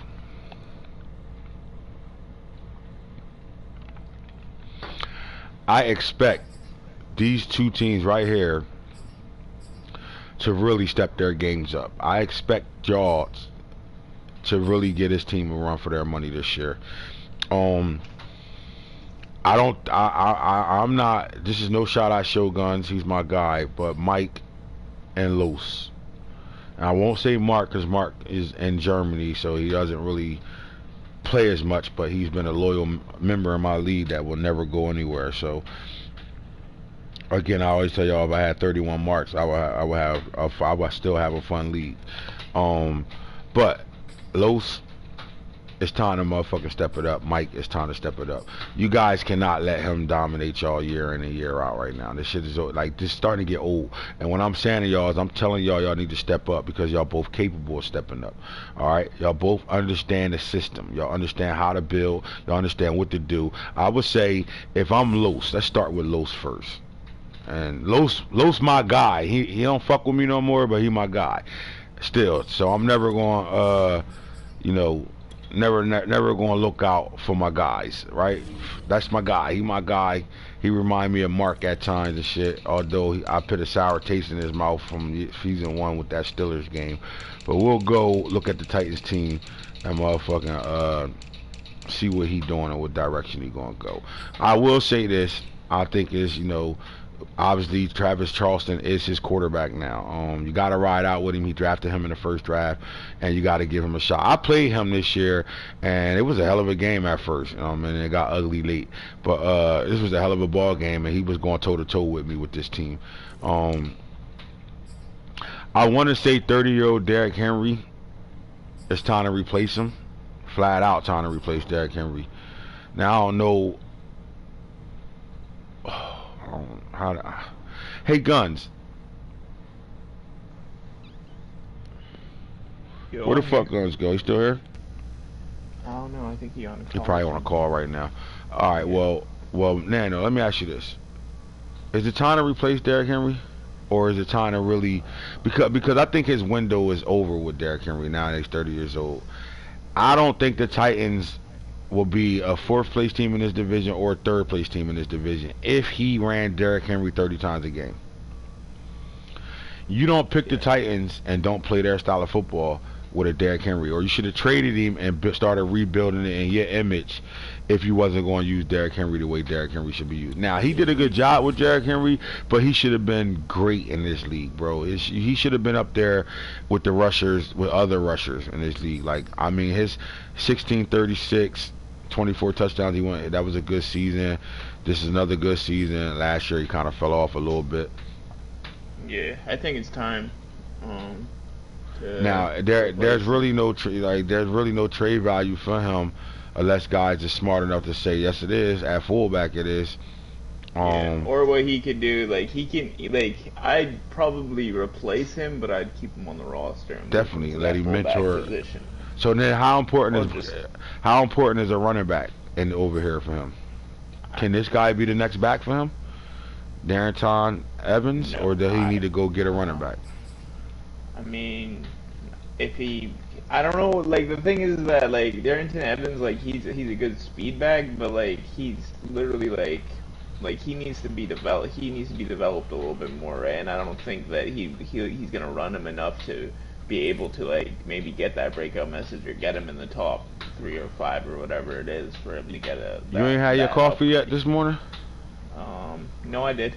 Because why you talking like you still got your breath stinks still, boy?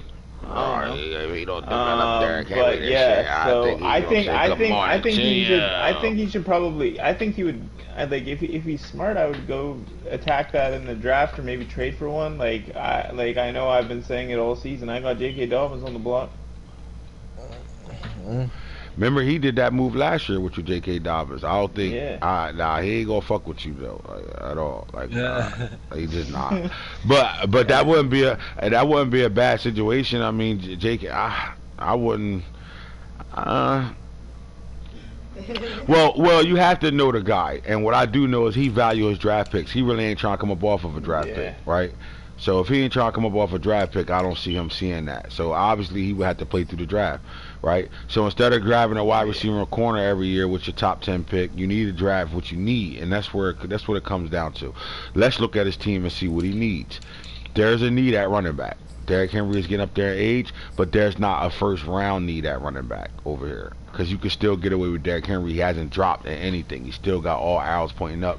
He's a 98 overall. He still has his 92 speed, 91 excel. So you can still ride out with him and grab somebody to bring in under him, and that means you don't have to get a running back high. You can probably wait to the third or fourth round and get a running back. At the wide receiver level, you got A.J. Brown, Racey McMath. I think this guy is, don't miss your window with Racey McMath. This is a good receiver.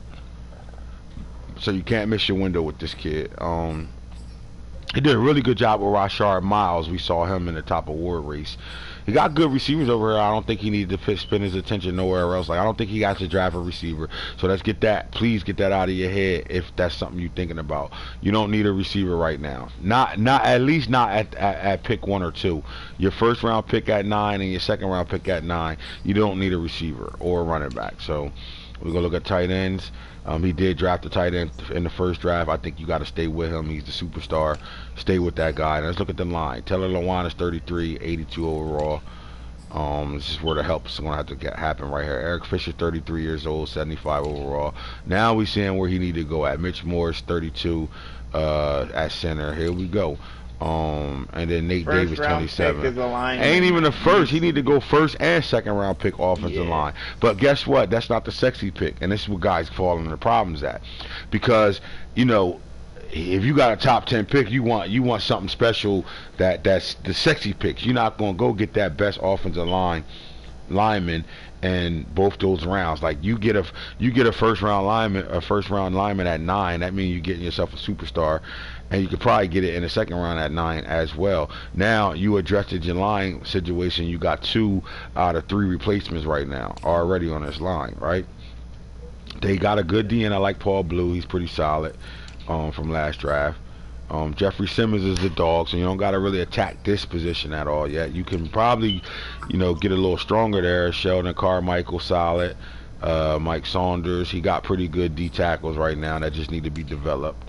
Bud Dupree, 31.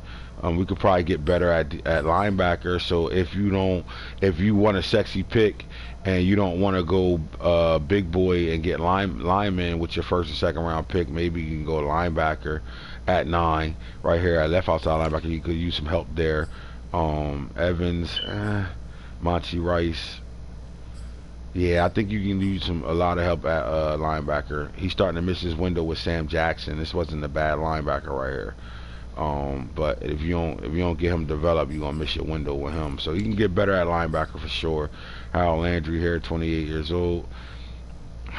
Yeah, I would address. So if you don't want to go, offensive line, I will go linebacker and then offensive line, or because most guys don't want to, it takes a special guy that really understands how to build his team to draft an offensive lineman in the top 10.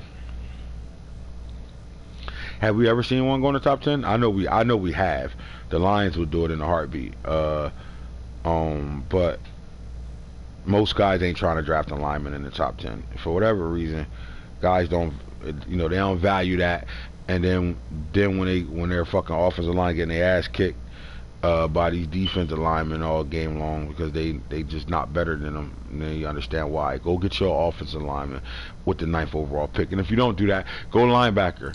I don't think he needs to go corner. There's too many of them over here already. I like Markel Terry from last year. Lee Farley, I think he's kind of good here. He can get away with this for sure. What about the safety play? I mean, Bayard is 31. Look at Joel Rose. He's 82 overall right now. You got a mentorship there. He got pretty good speed, so you're good there. And Amani Hooker is not a high. For 26, he should be higher than that 79, especially if he's a starter on your team. I don't know if he's playing, both these two guys at the safeties position, and he's just over here. But we gotta address that. Now you got all your picks, I think, right? Let me see.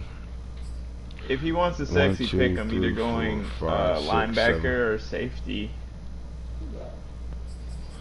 If he wants like a The problem is, the problem is he got a young quarterback, so he got to protect him. He got to get protection for that young quarterback. Again, I don't think he will ever. Those linemen like retire like once we advance too. I don't think they at complete retire age to retire for offensive linemen. You know, they last a little longer, but because they're that old and they're not higher overalls, obviously they're not going to develop because the XP going to cost too much for them to even go up in development. So they are who they are right now. So they can't get any better. So if I'm you want an ability of offensive lineman, and you can get that with the first 2 picks. So I mean, me just knowing him, he ain't gonna listen to me say go get an offensive lineman. He's gonna go get him a sexy player at 9, guaranteed.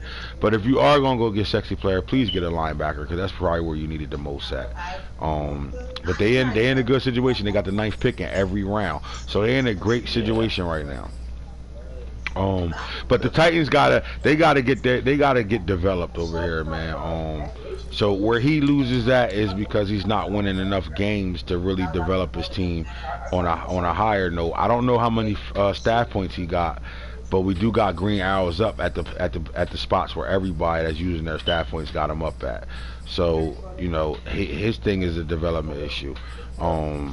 I mean, he didn't start this kid his first season. He gave him a start all this year. So I just think he has to get this team developed, and he has to start being able to find a way to manage a win. He got to better. He can't get swept by the Jaguars and then split with everybody else in his division. He got to be able to find a way to win those games. He got to win those games to take that next step in this league.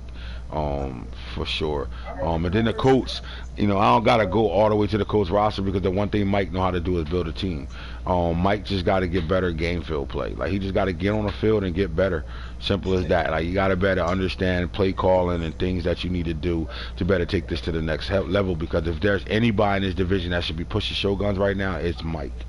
I lost a 2nd round pick on Mike this year because I felt like he was getting to that point. Because we seen Mike getting better. That's not discrediting, because he's getting better. I'm seeing it a lot. I'm seeing the way he's playing guys is getting better. But he got to better take that next step. And it has to be a season where he can sweep the Jaguars. You got to sweep the Jaguars. You got to be able to win both those games. And then after that, take care of your division as well. Like, you got to better win this division. And your team is not probably better than the Jaguars team. So you need to really win this division. So step your shit up. Both these 2 teams, I'm expecting for them to step up in that AFC South right now, and win at least 7 to 8 games this year. Let's go back to that to the chart real fast, and let's look at expectations. So we're still over here. I just did the AFC South and the East right now. All right, we giving the Patriots a pass and saying that they were shitty this year. Because I don't know why they were shitty this year. I don't understand what they did that had these boys shitty. Simple as that. I have no idea. But they can't be shitty again. You can't win the whole. You can't be the number 1 seed in the AFC year 1, and then year 2 win your division again, and then out of nowhere just shit the bed year 3. So to be honest with you, the Patriots got to have a plan on what they really trying to do. They went with a new quarterback where we thought he was comfortable with Matt Jones. They wasn't. They talking about trading J.K. Dobbins after they got him on freight train finally got him on freight train, and they still talking about trading him. The Patriots got to really show who they are. They haven't took that next step offensively. And that's what it comes down to, offensively. Because see, what happened is, to me, Nano, your problem is you've gotten away with playing safe defense, whereas bend but don't break. But this game ain't built for defense. This game allows the offense to score points at a high level now. And you're not going to better just sit in those defenses and expect your team to play for you, because you got to play for your team. You got to better click on user. You got to better do so much stuff on defense now because zones are broke. So you got to better click on and get your guy back to the spot he need to be at, where things like that. So you got to take that next step in your gameplay. You're not going to be safe just running the ball on guys all game long, because they can score back with you now. And before the defense, your defense will just be, you know, good enough that guys couldn't, you know, bomb you all crazy, and then you'll play good with your user linebacker because you'll run down and stop the run all easy, and you only controlling one guy, and all the rest of your guys are AI assistant, but they do their jobs. Well, this game don't do their jobs now, so you got to be able to do a little bit more defensively in the user game, or learn to call better defensive plays. And offensively, that's just, you know, address the elephant in the room with you. You're not winning your games and you're dominating your division right now because these guys seen it enough. They've seen your run game. They know your tendencies. They know what you want to do in the run game, and these guys are screaming down, not respecting you as a passer, and that's why you in ball games with these guys right now. So the Patriots just need to take another step, whether, you know, they go get them a fast ass running back, whatever the case may be, to help them, because usually you can mask the fact that you ain't throwing the ball because your woo babies came from the run game, 60-70 yard runs. Well, J.K. Dobbins ain't giving you that. Right. Yep. You got to play 25 carries, J.K. Dobbins, and hopefully, you know, 12 play drives that lead to touchdowns. You can't steal 21 points by breaking 3 long runs. That's not happening for you right now. So you need that either that passing game to get better, or a lights out running back that nobody can't stop, and work on defense. The Bills, I think the Bills are doing what they're doing right now. They got to take the next step too. They are, but they're in their second season. They're ready to go into their second draft with the Bills team, and I just think the more they put that roster into the way they want to see it, the way they vision it, the better off chance they got. They stole wins over here this year, and they played some big games this year, so I like the Bills. And then we got the Jets. Brian just has to be active. I told y'all he'll be playing soon. His schedule was all fucked up, and he's another guy that I know play all his games. But his schedule a little messed up right now. So he just got to step up, and the longer he out playing, the longer he got to catch up to that team right now. Look at Hoodie. Jets. Jets. And wrap your mind around them Bengals. Want me to show you that roster real fast? Alright, AFC West. Broncos, Chargers, Chiefs, Raiders. This is what I'm going to say. The Chargers had a 95 overall defense and a young offense that was an 87 overall. If that offense catch up to this defense, that means that this guy, you know, focus on this offseason and really put it together, and he continue to develop this team. Corey's about to be a problem over here, flat out, because that defense is already there. And these are 3 playoff teams over here. The Raiders are the problem over here. The Raiders will not be able to sit through another season in our league and play 4 games. It's not gonna happen. The moment he missed 3 games, he gonna have to answer to that, and he might not even be a coach over here no more. So he got to play his games over here, because you got a team that he does a hell of a job in the draft. He knows how to put a team together. I will say that he's great at that. But then he just doesn't play, and non-playing. Who that? Max in the background? That's Max shit going on in the background. You know, he a college student. He always got some shit popping. Give me a second. Let me mute this motherfucker.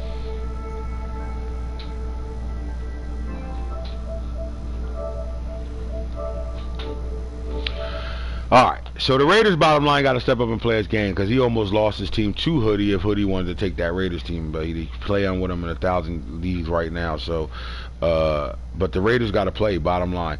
We love their quarterback they got over there. You know, they got pieces. They had some defensive players that was in the defensive awards all year long, and that's because of the computer love, right? And to be honest with you, they need to play games until they start playing games. And you cannot be over here since season 1 and you've played a total, same way Circlebot was, probably played a total of 12 games in 3 seasons. Mm-hmm. And you're going to be behind. You're not going to be able to keep up with teams like them who play all their games, right? Jimbo's the alpha male in this division until Corey can take that, or the Chiefs can take that from him. Right now, he's the alpha male over here, and you know, these guys got to try to dethrone him. Like, Corey is too good of a player not to win his division at least once, right? I would expect Corey, you know, no disrespect to Jimbo, but I expect Corey to be able to challenge Jimbo for the division every year. Simple as that, right? And Jimbo's doing it on a see the thing with Jimbo is he's taking Jimbo is sort of like me in a way, bro. Like, I promise y'all what I'm saying. It makes sense when I get to it. He like me in a way, but he do his shit a different way. Like he a leader first of all. Because he a leader,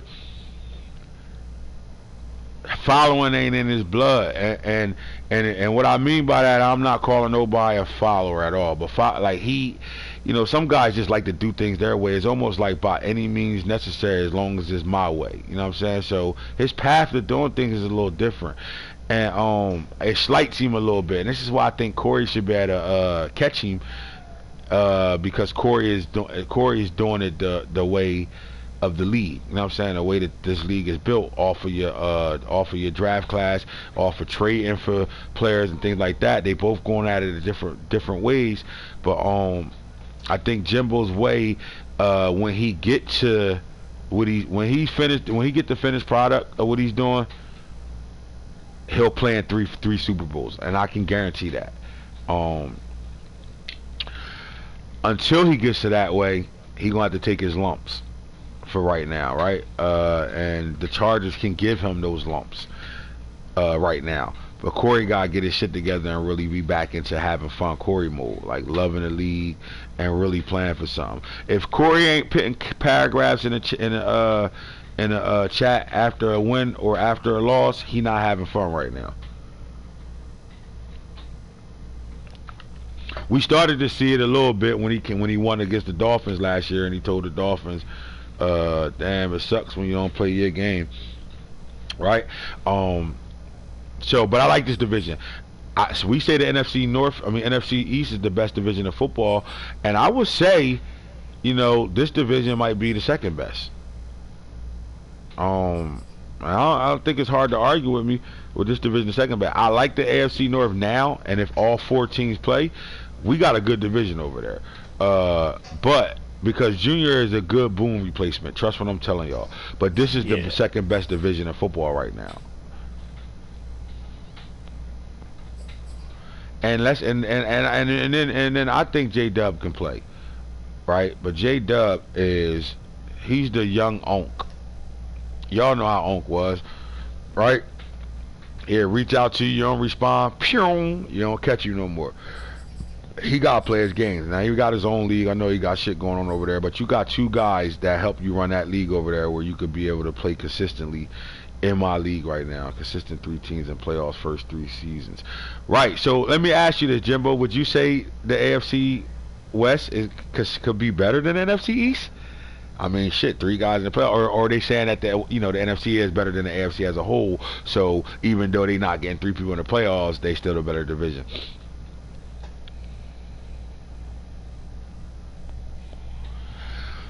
I gotta say, fellas, I'm gonna tell y'all this, man. I haven't had this much fun in the league, and out of all my leagues, this is probably the funnest league I've been in.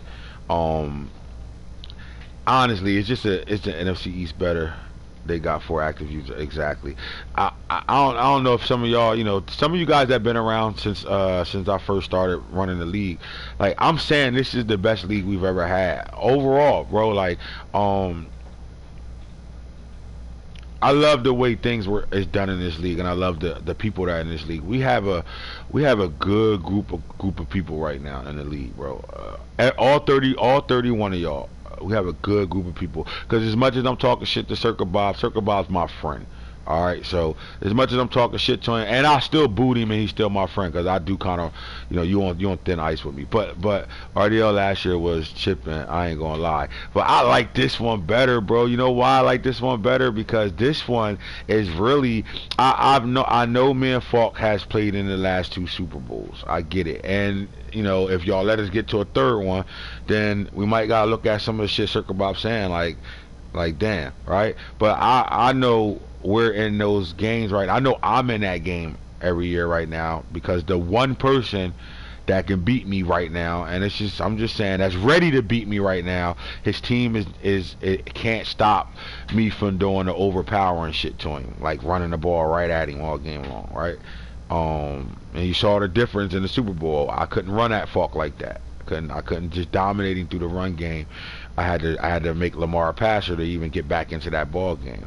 How about that Super Bowl last night? Was that one of the better Super Bowls we've played in a while, fellas? Anybody? Like, was that a great Super Bowl to y'all? I thought it was kind of. I mean, it felt shady at times. How many of y'all respect my decision not to go for it? I burnt the timeout. I should have. Let's see who a good coach here. I should have just took the delayed game. I got Justin Tucker as my kicker. Just take the delayed game and kick the field goal instead of burning the timeout. But that just tells you my mindset. I wasn't on my game play or calling plays and thinking wise early in that game because of what I was trying to overcome. But how many of y'all think that Super Bowl was really entertaining and was a good Super Bowl to watch last night? And I'm gonna say this: I was down 21-3 in the third quarter, and I burnt that timeout and kicked that field goal instead of going for it and getting stopped. That changed the game. That get the 3 changed the game. Why not kick the 3 on 4th and play defense? Which one though? Are you talking about in the fourth quarter where I went for it and he got the stop and then I had to oh yep, the fucking game said it too. He could get 3 here and then play D and get the stop because I got the stop. I made him go 3 and out. Oh my god, yep. See, this is the shit I'm talking about, bro. I knew I was skitching somewhere. I had the headsets down so nobody could tell me. I thought about that, Hoodie. Oh my god. So this is the drive you're talking about. After I scored after I made it 21. We were saying that on the chat, but you had their headsets down. What was it? What was the score? Was it? Did he already get his 28? No, he didn't have 28. It was 20-21, right? Yeah, it was 20-21. You were down by 1 point. And what I had the ball on? No, why did I go for it on 4th down? What is?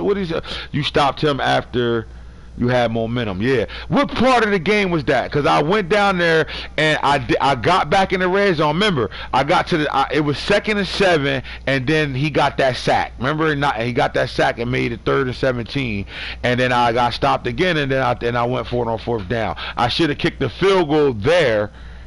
And then play defense again and get that stop. I would have killed him with momentum. You're fucking right. 4th quarter, last 2 minutes. He 100% right. Petition to bring my home your hoodie. Ha ha ha. He coming, bro. But just Jimbo, you gotta know he's coming to the league, bro. You gotta know. He stopped himself from being in the league already because he didn't want them Raiders again. And then J Dub, made a pact with me that he's gonna step up this season. I got you, don't worry. You ain't gotta worry about that. That shit's gonna happen before we get out of this season right here. This season 4, you will be in the league, bro. Damn, bro, that was right. So if I go for it there, I just don't remember what the score was. Was it 28-20 at that point? When I went for it? Yeah, it was 28-20 at that point, 2 minutes left, and I went for it when I should have just took the points. Cause I had on like his 28-yard line or 23-yard line or something like that. Yeah, and he stopped me. He stopped me on 4th down. I should have just kicked the field goal there and made it 28-23. You still had all of your timeouts, I think. I had 2 timeouts left, and I burnt those to get the. Remember on 1st down he broke like an 8-yard run, and then I shut him from there. He couldn't. Then he ran right, ran left, and then made him punt, and I burnt my 2 timeouts and shit. I got right back down there again though, but if that tight end don't catch the ball on the sideline like that and then turn back inside, I was trying to get him out of bounds, but he made contact with the guys in front of him. I could have got him out of bounds. It was 4th and 20 something. Yeah, yep. Because remember, it was he got the sack. I know what play I called. I called a play where I had the tight end on the streak. I had the square receiver doing a crosser, and I had the circle receiver out of the strong close doing a crosser back door, and I was going to roll away from Hollywood on purpose so he can chase my rollout, and I throw back across the field, or I'm hitting that tight end on the seam. Third option would have been a crossing route with the square receiver, which I thought, because I rolled out to the right, he would chase it. But as soon as I hiked the ball and started to roll out, his fucking team block shed it. And when I turned around with Lamar, because he had his escape artist activated exactly when I wanted it to, so I would have got to the edge if he didn't have that penetration from the right like that. I turned around, and that boy Cumberland got the sack. I made it 2nd and 17, 3rd and 17, and then I think I lost another couple yards and shit, and then I went for it on 4th down and didn't get it. But yeah, it was a good comeback. It was a good game, man. I mean, how big of a play was that on his 4th down where it was 3rd and 2? I got the stop. He went for it on 4th down, and his running back got caught up on a lineman in the backfield. and he was able to still get the first down. Like he came off that block and then got the first down and shit. You had your tight end open a lot the last 2 minutes, but wasn't hitting him. I know. I don't know why I wasn't. I was locked in on. I'm gonna keep it 100 with you. I was locked in on trying to set him up as Hollywood Brown as my decoy, and I was really trying to hit Pooh Hanna. I was missing the tight end, but a lot of it was I wasn't getting the third read, or I wasn't looking at the tight end first. I wasn't getting the third read because the pressure, man, that D line was fucking killing me all game long. So I couldn't get to it though, man. But no excuse, man. I gotta play better. I can't. I gotta have a better first half. He turned the ball over. He gave me 2 interceptions in the first half, and I didn't get no points out of it. Like I gotta be able to score points in that first half. But. It was a great Super Bowl though. Really good Super Bowl. Back to the AFC West though. I think Jimbo got himself a quarterback right now. I think Kellen Mond. Watch. You miss niggas wide open. Oh yeah, I'm gonna have to go back and see that shit, bro. Now you blowing my shit, hoodie. All right, leave me the fuck alone, bro. Cause I've already woke up mad at myself for losing that shit. And if I go back and I'm seeing what you saying right now, I'm gonna be. Are you saying the whole game or the second half when I started to change the momentum? No, it was just. Because honestly, bro, this is the effect of a good when you plan a team and all you see is his team lighting up on run plays, and then pass plays. I really didn't feel like I had the time to throw the ball. And maybe I was throwing a little too fast because of how good that D-line was playing against the run. But like it felt like I had to make a D-lineman miss every time I got the handoff. And because of that, I just thought the D-line play was just maybe made my clock go off a little faster than I would like it to go. Instead of me being comfortable, because I had the tight end on the seam route and I saw it late and I had to roll out and I got hit throwing that shit, or I would have made it 7-7 in the first half. And I got stopped on that drive too. I missed I don't know if I missed what I don't know what no, I kicked the field goal on that drive. But yeah, that drive tight end was butt nigga. That's why I went back to it in the fourth quarter like that before I got sacked, because that same play, that tight end was going to be butt naked again. That's why I was just saying to you, I had the crossing route coming from both sides of the field and the tight end on the seam route, and he would have had to chase those crossers and would have left that tight end. And I had it in the first half, but I got hit throwing the ball, and I couldn't get to. He was butt naked too, bro. Oh my god, he was wide the fuck open. But yeah, that's what it be. But yeah, I thought that was a pretty good game. I played in plenty of good games, but like I just thought that was a good game. It looked ugly in the beginning, and then I think if I saved that time out and just take the delay game, knowing I got Justin Tucker, that I could have backed up 5 yards and made that field goal. But that was just I wasn't. A lot of things is off. So for you to say, I'm missing wide open plays, I left plays on the field. My coaching, I wasn't on point as a coach either in that game. I got out coached, and I undercoached myself. Put it that way, because I made some decisions that maybe if I had back, it could change some things. I also made some great decisions in that game that got me back into it. Every time he ran man, you had a nigga open. Boy, tell it 2 halves. First half was one-sided. Yep. Yeah, man. But you know what, hoodie? I wasn't processing him playing man. Why? Because I kept seeing cover 4 and cover 3 on the play arc. So in my head, his tendency was 4 and 3. So everything I'm running, I'm designing for 4 and 3. I wasn't really, thinking that I would see any type of man. And I know what my keys are to identify man at the line of scrimmage without motioning and all that shit. But because it was him and what was going on, tendencies of 4 and 3 were kept popping up on my screen for the play arc. So to me, I figured he was comfortable in it. I didn't think he was running them butt naked 3 or 4. I know he was adjusting to shit out of it, but I just didn't make sense of him playing man at all. He was making it look the same to throw you off. See, shit. And this is why we want him in it. This is why we need him in the league right now. I hear y'all on projection from QB. I was on the same page, but it's hard on me to pass on who I'm looking at. Laughing out loud. Of course. So you ain't going at 9. You ain't gonna go get a. You ain't gonna go get. You gonna go get a special player, and I know it ain't a big man. You ain't gonna go get a D lineman or an O lineman. You gonna go get somebody special. I ain't mad at you though. I ain't mad at you. Definitely ain't mad at you. I can literally see you trying to go get a receiver or something, or a corner for whatever reason. I know you'll go get a corner in a heartbeat, especially because you want to play man. So, all right. So let me ask y'all this: we're coming back with a new man-to-man rule. All our play calling rules will stay the same. Guys, gotta understand this. When we say play calling, we're talking about coverage. All right. Look at you. I'm on you. I'm on you, Los. I'm on your ass. You ain't got to fuck with me anymore for me not to know what the fuck you thinking, nigga. I'm on you. Let's go, motherfucker. All I know is you better start motherfucking winning games in your division, my nigga. You good enough to do it. Let's get it done.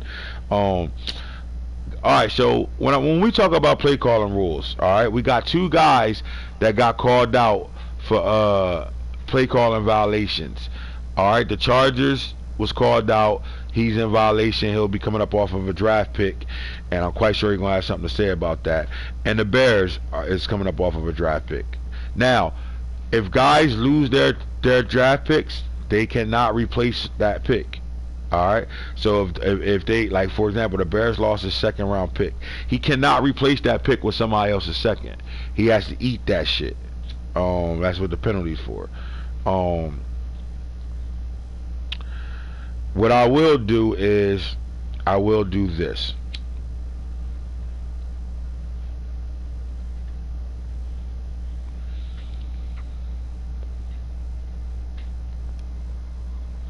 You know what? I'll wait to say that. I don't even want to do that yet. Nah, I was thinking about doing something I always do for somebody. Don't get a cornerback, bro. You don't need it. Nah, don't.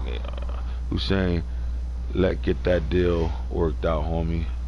There y'all go.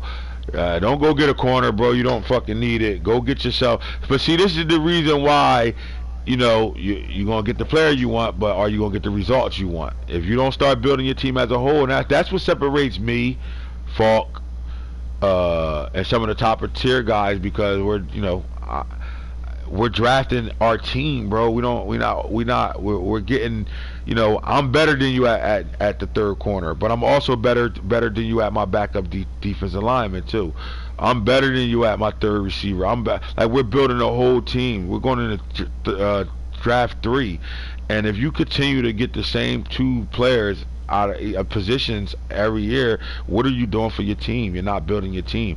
You got holes on your team that can help you change your entire makeup of winning or losing if you just address it. But if you keep continuing to just get the special player you want, then you're not addressing your needs, and you're just going to keep getting the same results. You got to look at your team and like what you see, but can't get it to turn over into dubs.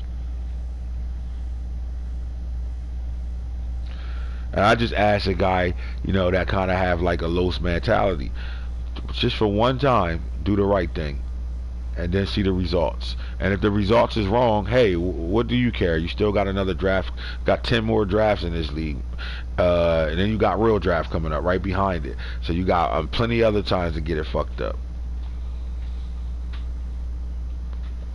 My team gonna drop after advance. You don't realize how much morale, etc., really boosts your total team up shit. That's why I said my team at 97 overall, offensively 96 across the board. And once that morale shit get to go away, they'll drop down to about a 93. Now think about that. We in season 4, and teams is still in the 80s and low 90s. Think about that, bro. We're doing a good job with the league this year. That's why I'm saying I love this league this year. I love the activity. I love the members. I love how active y'all are. I love the participation. We finally doing it the right way, man, and I really appreciate that shit. Let's look at the NFC North. I think there's 3 teams over here, and when Hero Burgers is playing, being active, he can make this a 4-team situation. Did the Vikings fix his problem? No, but I'll holler at him in a little bit. All right. Yeah. While I'm doing this, Nano, I'm gonna ask you to put out the schedule for the off season right now. All right, one sec. Let me go put in my notes real quick. I can copy and paste it. Alright, so guys, let me come out of this for a second. Any of you guys that's thinking y'all gonna be slick and think y'all gonna get me the whole players for you, change your tone and your mindset right now, because at this point right now, you can go re-sign a player right now. I'm on staff week, and you can go re-sign a player right now. Now, if you're not new, right? So like, I don't want him. Maybe I do want him back. 95 kick power, 75 accuracy. I'm about to draft me a punter. Fuck this nigga. Yo, this nigga ain't retired yet. Do I want to give him another shot?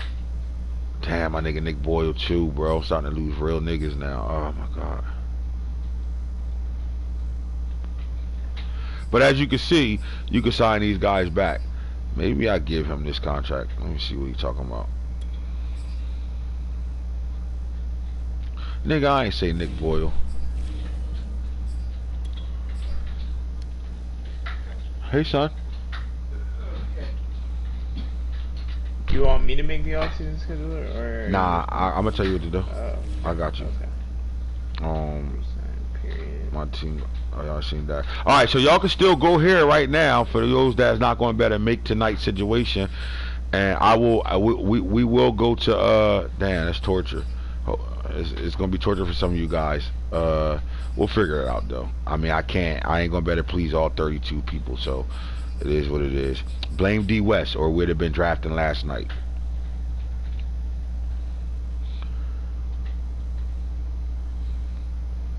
Is Campbell still up there? I'ma text it to you, Nano. Okay.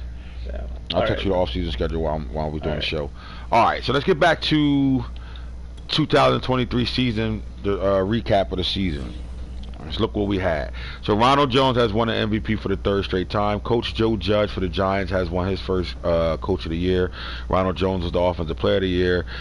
Defensive Player of the Year was Toriel Smoochie Wally Wally. Hashtag damn D West, right? Joey Cummins, Offensive Rookie of the Year for the Cowboys, and Defensive Rookie of the Year was Smoochie Wally Wally. In the Super Bowl, Rondell Moore had 3 touchdowns in that game and led him to the MVP. His first MVP for a little gadget.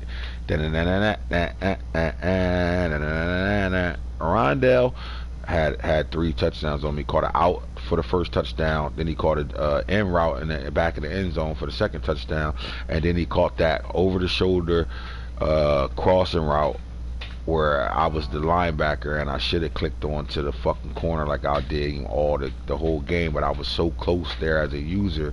And I keep telling y'all, they slow your users down this disc, boy. They slow them motherfuckers down at times. Maybe if that was a safety sub linebacker, I would have picked that shit off. But it was Ray Lewis, who has 93 speeds. I don't know why he couldn't get the fuck back there and pick it off. But Israel was right there, bro. I should have clicked onto that. But if it was a 5th, then I'll have a Super Bowl right now. But anyway, Rondell Moore scored 3 touchdowns on us. He went fucking bonkers in that game. 64 yards, 3 touchdowns. MVP of the game. Alright, let's recap back to 22. Cornerback Jason Verrett, an unknown player, comes out and has fucking blowed me out 51-17. In my defense, I had a lot going on that day. Ronald Jones MVP, Joe Judge. Oh, Joe Judge won it 2 years in a row. Ronald Jones second, Darwin James Defensive Player of the Year, J. Jawan Hudson Offensive Rookie of the Year, and cornerback Anthony Israel was Defensive Rookie of the Year. Cool. And the first season I ignored it. My bad. I didn't mean to do that, fellas. Let's get back to it. Gotta show the first season some love. And then 2021, we had the Chicago Bears beat the Dolphins 35-30, and Tariq Cohen was the MVP. Ronald Jones, the MVP of the league. Griffin Murphy, Patriots coach, was the Coach of the Year. Ronald Jones, Offensive Player of the Year. Who that? Jerry Jacobs was the Defensive Player of the Year for the Lions. Jalen Waddle, Offensive Rookie of the Year, and who that? Jerry Jacobs was the Defensive Rookie of the Year. That's our 3-season recap right there.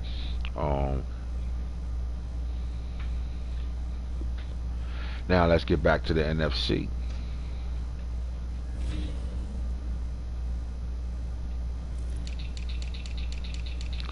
Now the North, with the Vikings playing, this will be a 3-man race over here again. I think Hillberger's will have a good off season because he's going to pick high. And I think he'll better, start to reset this roster a little bit because he missed the window with the Packers. But other than that, the Bears, I think the Bears, are on alert this year. Follow me there. Tell me if y'all agree or disagree with me what I'm about to say. The Bears, in my opinion, are at a situation where he's at a crossroad. And here's his crossroad. I think guys are catching up to what he's doing. I've been screaming he needs an offensive coordinator and a new defensive coordinator over there, because guys are catching up to their scheme over there, and they're not as dominant as they was in season 1 and 2. And the NFC is already a bunch of dogs over there, and they're catching up to his style of play. Hence the reason why he's been getting aired by some of the top competition over there. And if he doesn't really have a good off season, because losing Khalil Mack was big, super big for this team. See what Von Miller was doing all year long. He got some young gunners that's kind of coming up, but he need to really have a good off season. I mean, free agency, maybe grab some veterans with abilities that played well and guys aren't using them this year. You know, some of them 30-year-olds that'll still be on abilities because they had a good year to be able to keep their abilities, but guys are moving on from them anyway.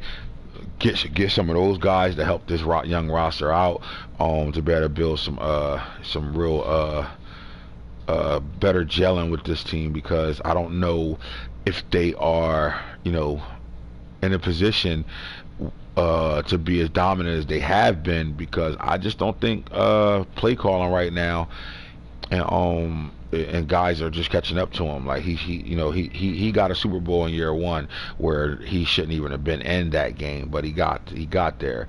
But I don't think he built off of that first Super Bowl win to be able to continue to make himself take the next steps to be, always playing in the Super Bowl more than once.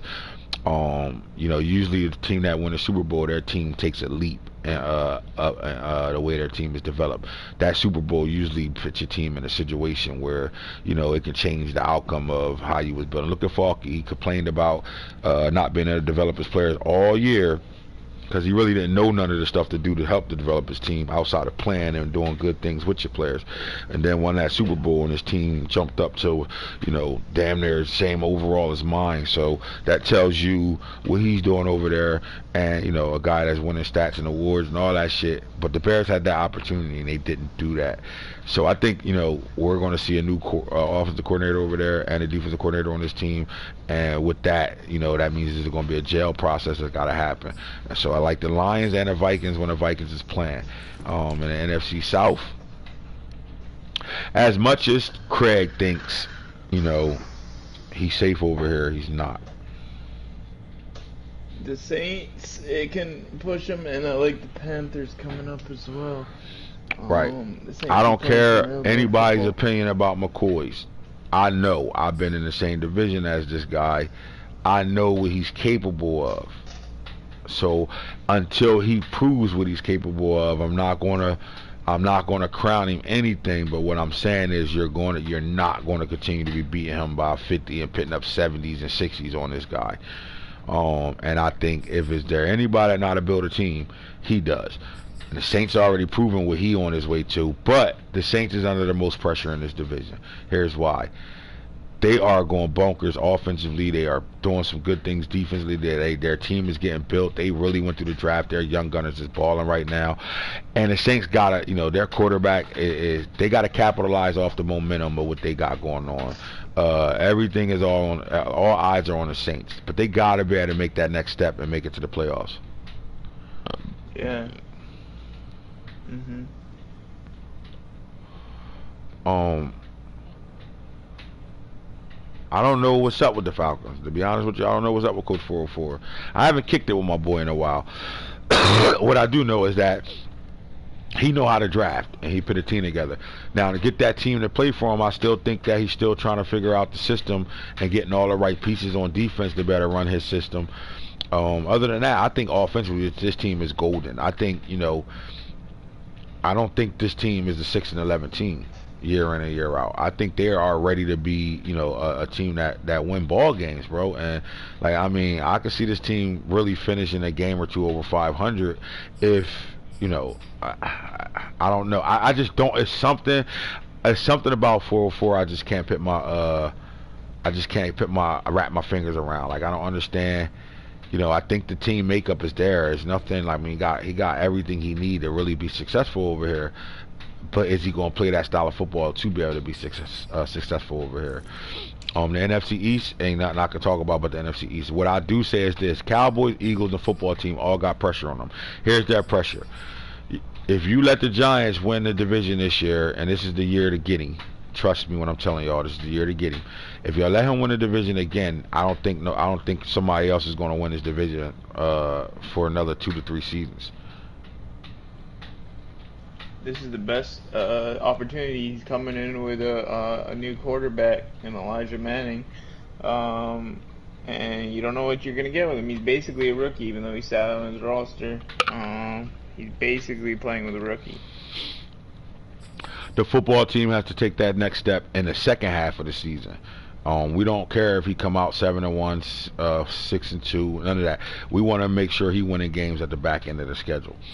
The Eagles have to be able to turn it around, and they got to come out of this under 500. I mean, one game over 500 shit, and get back to competing for the division. They're still in attack for it. I do think they got to get better at the defensive line and the front seven on defense. And the Cowboys are young, and they 10-6-1 at a young team right now. But the Cowboys are going to be playing a tougher schedule next year, and we're going to find out how good the Cowboys really are when they're playing one of those top schedules next year. Are they really legit, or or did they benefit from a fourth place schedule this season? And I think they want to answer that question themselves. They want to show guys that we are who the fuck we are. Y'all better stop doubting me. And, especially between these two teams, we got a little bit of beef here between the football team and the Cowboys right now. So that's going to be interesting to watch all year long. And then in the West, here's what I'm going to say. I love Harold. I know. He might not know the game as well as everybody else right now that's in the league, but he's a guy that I know that's not going anywhere. And for that, I salute and respect him because he put his head down and he's just working on his craft. And as long as you got a guy like that, you got room for improvement. And I don't know Bo, but what I do know is his energy is perfect for our league. So right now, I like this guy right now. I think he ain't going nowhere. I think he already bought into the league. He enjoying it already, and he ready to go, bro. And he already made the first move. He wiped his schedule already. He said he wiped his schedule already for 8 o'clock. He said nothing on my agenda today. And I can tell you this, Bo, if you watching, you ain't never been in the off season like you about to see tonight. And the sad part about it is, it seems like a lot of guys might not be able to make it. But here's what I will tell you: we're somewhere between 29 people drafting every year. Like we probably have somewhere between 5 people that might not draft. And when I say 29, I mean out of that 29, I would say 19 to 20 of them are drafting from rounds 1 through 7.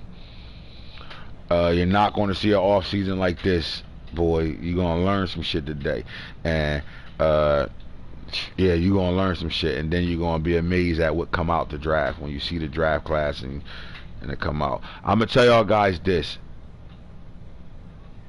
draft class is a little lighter than the other ones, far as ability wise. All right. Now I said this in draft 2. Nobody listened to me. Normals might come out, but normals are going to be the better players. You're going to get a normal that'll come out of 84, 82, right? 79, and a superstar that might come out of 73, 72, right? The normals are better players. Don't be turned off by drafting a normal, bro, because it's so much stuff y'all can do during a regular season to get those guys upgraded to abilities. So, but this is going to be a draft class that's going to be down on the users. Like I could say this, it's probably 7 offensive linemen coming out on a superstar, right? And the line is the one position I usually make superstars at because they can't develop themselves. If whatever lineman you get in the game, they don't give them no opportunities to upgrade, so they're going to be who they are. So I usually make the most there, and I've only made 7 of them. That's telling you where we at with it right now. Hello? Hey. Huh? I was wondering if you forgot about me. What I was supposed to forget? No, I Why? Because I didn't call you. Well, I'm on a podcast show. I woke up to Circle Bob talking shit in the chat again. So I went right to my podcast. I was supposed to do one at 12 and I was late. I'm almost finished up though. Let me finish this up and I'll call you right back. Yeah, all right. Love you. All right. Yeah, love you too. All right. Yeah, so let me see. Bo was an OG and just enjoy playing the game. No quitting, energy, stay 100. See, that's the shit I'm talking about right there. And you know what? Let me not act like I didn't hear this already too. Hit King Matt to the resign stage also. Yeah, please do that for me, Matt. Definitely. McCoy told me that. McCoy said something on those along your same lines, Jimbo, and I trust that y'all gonna bring somebody that'll come over and fit too. So, but I'm just saying, me dealing with him and talking to him, his energy crazy, bro. Like he with it right now. It seemed like win or loss, he with it. You know what I mean? And that's what you need. You need guys like that. So I like this. I mean, Cardinals at this point right now. Cardinals division to lose. Yeah, but see, the Cardinals is a problem. I don't think that they will be like to the point where they just don't lose and they always going to play in the Super Bowl. I don't see that happening. I just think the NFC too good for that. But what I do see is, you know, I talked last night on a Real Talk with Showguns, and we talked about that offensive line not being ready. And then yesterday in that Super Bowl, they beat us the fuck up on the offensive line. The D-line was fucking retarded, but J.J. Watt retires, and he was one of the reasons they were retarded like that, especially once he moved him back to DN because he had that new D tackle on Superstar. Oh, he related to McCoy. All right, that's what's up. Oh yeah, I know you gonna play. Yeah. So what I will say is, I think Drew took complete strides and what he's been doing now. Remember, all it took for Drew is to really be active. And remember, nobody remembers this, but the 49ers didn't have a first round draft pick for the first two draft classes. So he was behind the 8 ball. Not only did he miss the first season and didn't draft, when he got back to draft and play, he couldn't even draft in the first round, so he missed out on first round talent. So we like him. I think that I'm gonna be honest with you. I don't know with the Seahawks. They confused me. They got rid of Russell and brought Danny Dimes in, and then right behind that they went and traded for Tua Tagovailoa. I don't know if Tua is their quarterback though. Do you think he'll address it in the draft? Maybe I just think when you spend draft picks on players, you got to give them an opportunity. Remember how Jimbo traded for Tua and he gave him 2 seasons to show him if he could play with him? Yeah. I think he has to do the same thing, because if not, I would love to see Baker Mayfield here. Yeah. Like, this would be a great spot for Baker Mayfield, because now he gets a developed quarterback that he don't have to spend time developing, and he has a quarterback that can already play for him right now, and he can go elsewhere and do other things. Though that's probably what the move I would make if I was him. And outside of that, let's give Bo some attention right now. First of all, thanks for joining the league. Shout out to McCoy for getting him in the league. And let's take a look at Bo and his team right now, what he's coming into. Remember, when we looked at the Browns team, that wasn't a coach that came to a team that he had to, coach, you get 3 years to make this team, build this team into your image, and start winning. That's not that. The owner said, here's the keys to the Ferrari. Don't crash the motherfucker. That's what the owner said to him. So he don't have a window. If he don't make the playoffs, he got an opportunity that they might find in a new coach over there. But the Rams didn't come into that same situation. Let's take a look at this Rams football team as a whole. All right. So the Rams sent their third overall pick when the trade was made. They sent the 3rd overall pick in the first round to the Baltimore Ravens for a quarterback, for the Baltimore Ravens first round pick, and for a defensive end linebacker / linebacker. All right, and that trade was for Charlie Ward Jr. Right, and for the Rams joining the league, they was able to get 2 superstars and $30 million cap space. All right, well, their superstar was used on Charlie Ward, so now he goes from normal to superstar. and he's 22 years old, 80 overall, dual threat quarterback with a cannon of an arm. So at that moment, right now, the Rams have a quarterback for their franchise. They do not have to address that in the draft. Now, they're going to pick at the back of the draft. They're going to pick at 31 this year. But rounds 2 through 7, they're going to be picking at 3 or 2, wherever that pick at. I think that pick was at, hold on, where that pick was at. It's that 3, 2, second round 34 pick, 31, 30. That's 2. Oh, that's a 2. Oh yeah. Oh, I'm getting what I want now. Oh yeah. Oh, yeah. Second overall. Pick. But I do like the move because he needed a quarterback bad over here. Like it was, yeah. He had the opportunity to mold this quarterback into his image because this quarterback sat the bench all last year. He got to play in one game when Lamar was injured. He got to play in one game. And let's see what he did in that game. That one game he did play. 647, 6 touchdowns, threw 4 picks in that game. So we know he can fling that shit. 107 QB rating, 27 for 44. Yeah, that's me and the Bears. I had to play against Jameis Winston with the Bears. Whoop the West ass. Charlie Ward Jr. is now the starting quarterback for the LA Rams, right? There's no quarterback battle over there. Jonathan Traynor was a rental because, you know, they had to deal with what that team drafted. But this coach comes in and brings the Charlie Ward in the building. Now, we look at their running back position. Cam Akers is still here. Sony Michel and Javion Hawkins. They got alright speed. I thought he was a superstar. What happened to him? Did he drop? Who? I thought he was a superstar. He never was? Nah, he never was. Alright, so he never was a superstar. So let me ask you this. Can he go running back second round, first round, late? Something like that? Should he go running back? Or he can get away with it. He can get away with it, Cam Akers. He could get away with it. He could get away with Cam Akers and Hawkins, depending on what his actual need. Like if he needs to fill other holes. Yeah, I can see that. All right, at the receiver level, Tutu Atwell. I love Tutu Atwell. That's my guy.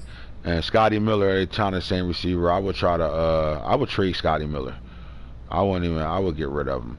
Because what I do think is, I think he ain't going nowhere, bro. I'm gonna trust McCoy and Jimbo and knowing that this guy gonna play. I would trade Scotty Miller. Get him the fuck out of there. Tutu Atwell got the speed. And then you got Scotty Miller, Emmanuel Hall, Interstate 11, and Von Jefferson. I do think he should address the receiver position. I think that I was gonna say that he could go receiver for his first pick too. Like, I would go receiver before running back. I know that. Yeah. And if he did go, that's just the offensive side. What we're looking at right now. And if you're gonna go receiver, you gotta go big body receiver. Go get you a big tall guy, 6'4", 6'5" guy that can come over here and really be your true number one. Tutu Atwell is underdeveloped but has the speed. Like, just think about that. Tutu had that speed 95 the entire time we started the league. That means the old Rams user did nothing to develop these players over here. All he did was hop on and play games. None of these players are developed right now. So we got a guy that's going to be, pay attention to his team. I know that for a fact. Just talking to him, he knows what he's doing and he understands. And what he don't know, he ain't missed the podcast show yet. So he going to watch and learn information on how to move and do things over here. So I think Tutu, we'll see a better Tutu this year. I would definitely keep a Tutu. Shit, I would even come trade for Tutu if he was able to trade him. But I would keep a Tutu and then put another big body young boy on the same situation. Because after that, everybody's older. 27, 27, 29, 29, 28. And these guys aren't really developed to be this old right now, right? So now Interstate 11 value is not the same as it was if he would have been developed from Harold Burgers or this Rams guy that had the team over the first 3 seasons, because he should be in the high 80s right now and about 95 speed at this point, but not. So the windows is missed, so he has to attack receiver. And I wouldn't even be mad at him if he came back later on and got another receiver in this draft. Now, tight end, Taylor Ward, I think he can rock out with this guy, 6'7", 252 pounds. I like him. We do got a guy that can stretch the field, and Jacob Harris with good 90 speed, 89 excel. And then you got a veteran over here to help develop and that can block as well. So I like the tight end position. Let's look at the offensive line. You got the quarterback. now. So do you got the weapons? Now you got the protection. You got to get weapons and protection this draft. So he gotta intertwine with both skilled players and linemen right now. Now Andrew Whitworth, if he didn't retire already, does that mean he's not going to retire? Yeah, no.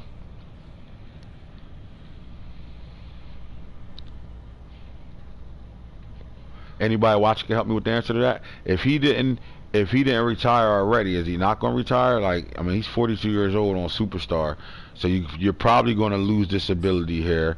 Although you got, you know, this kid right here. Shit. Maybe you got to build inside out here. At some point, you got to address the left tackle position. Left guard Cody Ford. I like him. He's not bad.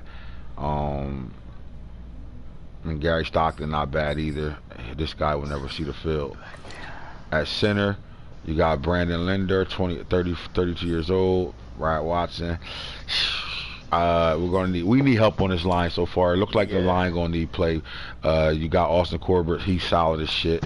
Right tackle, you got Jack Conklin at 30 years old. So I honestly think 4 out of the 5 lineman positions need to be addressed. But I think he can. Players already retired. All right, so he's staying. All right, so the left tackle position he's gonna drop though, if he didn't already drop. Let me see if I can see that already. Regression. No, where can I find regression at? Yeah, I think he already did. Are you talking about Andrew Whitworth? Yeah. Yeah, he already dropped. 22 points. 22 points, but he's not retiring though, and he's still at 83 overall. No. All right, so you can get away with this. You can get away with this. First season, I would. One wide receiver and O-line, first 4 picks. I like that. I would be on that type of situation too, because I do think they can get away with some of the stuff over here. They're young on defense. Now you brought Charles Snowden in the building, and you used your second superstar on Charles Snowden. So now you got an animal. Now remember, this defensive end got 70 zone. So he can be a 6'7" outside linebacker for you and still be a pass rusher and drop back in coverage as well. So I like him. I'm not mad at Travis Crossan. Both of these guys are serviceable and can be players over here. So I like that. Randy Gregory is the veteran. Again, you might not have the DNs you need, but you have 2 here that can be actually your starters if you wanted to. If you wanted to put one on the right, one on the left, you're good. But you do need depth there. I would get a little better at the DN position. At D tackle, Aaron Donald is still an animal, flat out animal. And then Bobby Brown. I like Bobby Brown as well. So at any moment you can move Aaron Donald to the right defensive end and put Bobby Brown as your starting D tackle. So and still got Sebastian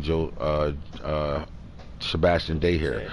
So you got 2 deep really still, and you can move Aaron Donald on at the right end, and you're still straight on the D line. Now that D line is going to be good. It's going to be a solid D line right now. Outside linebacker wise, Ernest Jones. I like him. He's from the first draft class. Terrell Lewis is there. Devon Gaffney, dog, 90 speed, 91 excel. This was this was the other. This was the other superstar. My bad. I gotta fix that. Oh, okay. I'll fix that. Can you see him going another linebacker though? Just looking at his linebacker. I can see him going another linebacker if he moves because if he moves his if he move that D line around like I'm saying, then I can see him going linebacker again because I think you do need 2 middle linebackers to be successful in this league. And then you got Tevin Henderson already on Superstar, so you know he might not have per se that greatest speed, but that acceleration makes up for that 84 speed. I like this kid right here. I think with the ability on him, he could do some work for you. And then I still think they strong as all hell in the secondary. Jalen Ramsey still here. He's still Jalen Ramsey. 29-year-old Jalen Ramsey, but he's still Jalen Ramsey. But Quandre Bly is an animal. 6'3" at 195, 84 overall right now, 94 speed, 95 excel on Superstar. Then you got Robert Roche still here as well. 26 with 95 speed, 94 excel. This guy got a really good secondary right now. He also has the free agency to attack. Yes, sir. And Fabian Morales is here, Parsi Nickens. So he got good speed at the cornerback position. I don't think he's in a situation over at corner at all. And then Terrell Burgess, 90 speed, 90 excel. Could he go safety? He could, but I'll be comfortable with what I got right now because they got good speed. They just need to be developed. Simple as that, right? So let's look at your picks. With the 31st pick in the first round, I think you have to go receiver and get yourself a dog, and then maybe come back offensive lineman here with the second pick, and then third, fourth, fifth, and sixth you can address maybe another lineman, and then defense, the defensive side of the ball. I'd probably go receiver, and then I could go all offensive lineman, and then the third, fourth round maybe go like defensive end or D tackle or something. Maybe get younger there, or a safety in the third or fourth round. I would probably go safety in the third round, and then come back and go D line. You know what I would do? I would go receiver, lineman, linebacker, defensive line, or no, receiver, lineman. You got to go lineman in the second round. I'll go receiver, lineman. Yes. With the third pick, I would probably go. If it's a good lineman there again, I will go lineman again here. Then I will go, if it's a good safety, left safety, but that would be my last resort. I wouldn't worry about safety because you know it's a marathon, not a race. So I wouldn't go safety here, but I would go D line. I think a good D lineman will still be around in the fourth round. D line here, or try if it's a linebacker, good linebacker that's here, get him. If not, get D line, and I will probably go D line and then do it twice. Maybe D line here, or just spend these last picks all the way to round 7 on addressing the rest of that defensive front 7. And if you can find a safety this late, yeah, cool. But also you can find a receiver this late. I know that. I know for a fact you can find a receiver in the 4th, 5th, 6th round. I will either go back and attack that again, or even a lineman. He might not be an ability lineman, but he might be a good lineman. So gotta go O-line top heavy. Yeah. Everything else can be helped through play calling, but that O-line is nasty looking. I like what Drew's saying too. So what do you do? O-line round 1 and 2? I think you gotta go receiver round 1. Then go O-line, or go O-line and receiver, because you can get a good receiver in the second or third round. So he could probably go line, then go receiver, then go defensive line, linebacker, and safety, and just whatever's left, best available from rounds 5 on to 7, best available. But he could probably get 2 linemen out of this draft for sure, because he's picking at number 2 in each round. So even in the late rounds, 4th, 5th, and 6th, he can still get good players there. I will say this: his off season is going to mean a lot. What he do this off season is going to determine, it's going to determine a lot. He could honestly play, and if he wanted to, he could honestly play in like free agency too, and see if he can fill some a couple voids in free agency, if he wanted to. Yep. As well.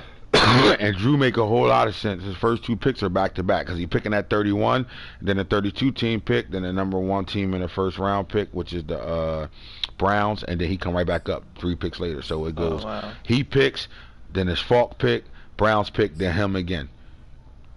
Oh wow, yeah. So he gonna get 2 dogs here, right here, 1 and 2. His first and second pick, they're gonna be dogs right there.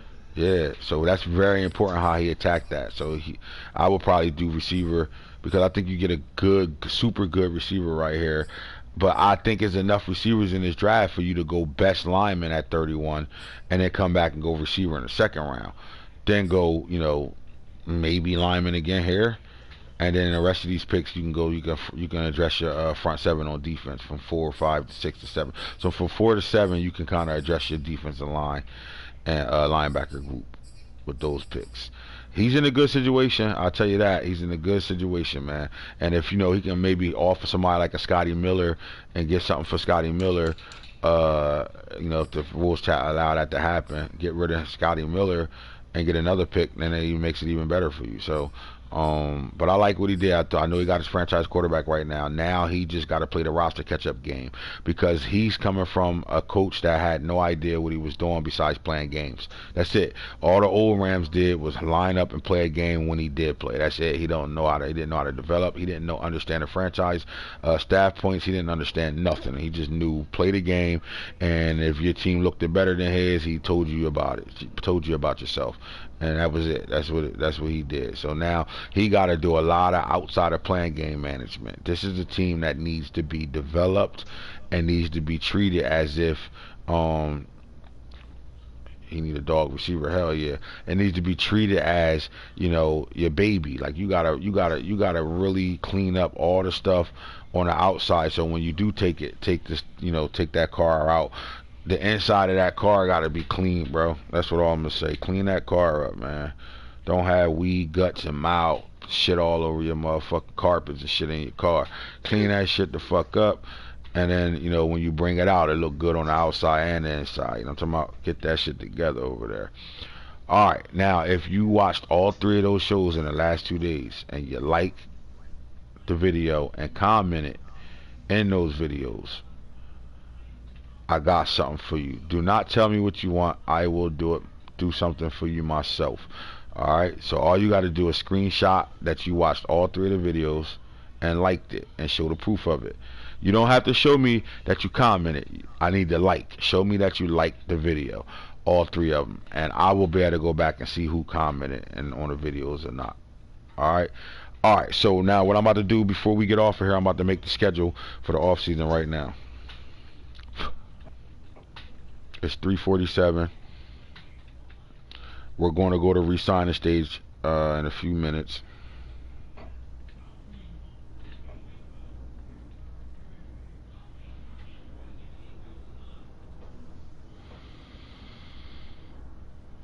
Off season schedule. What year? This is 2024, right?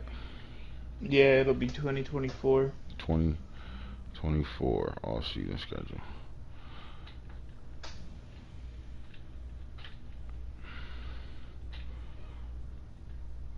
Draft night.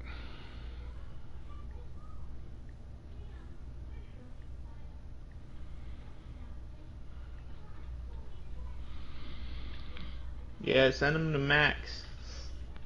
Send the proof to Max. He's the one that's taking care of it. Or collecting them for us. Or you can send them to me, but I need everybody to resend them if you've already sent it to Max, because I don't have a list of it yet. So.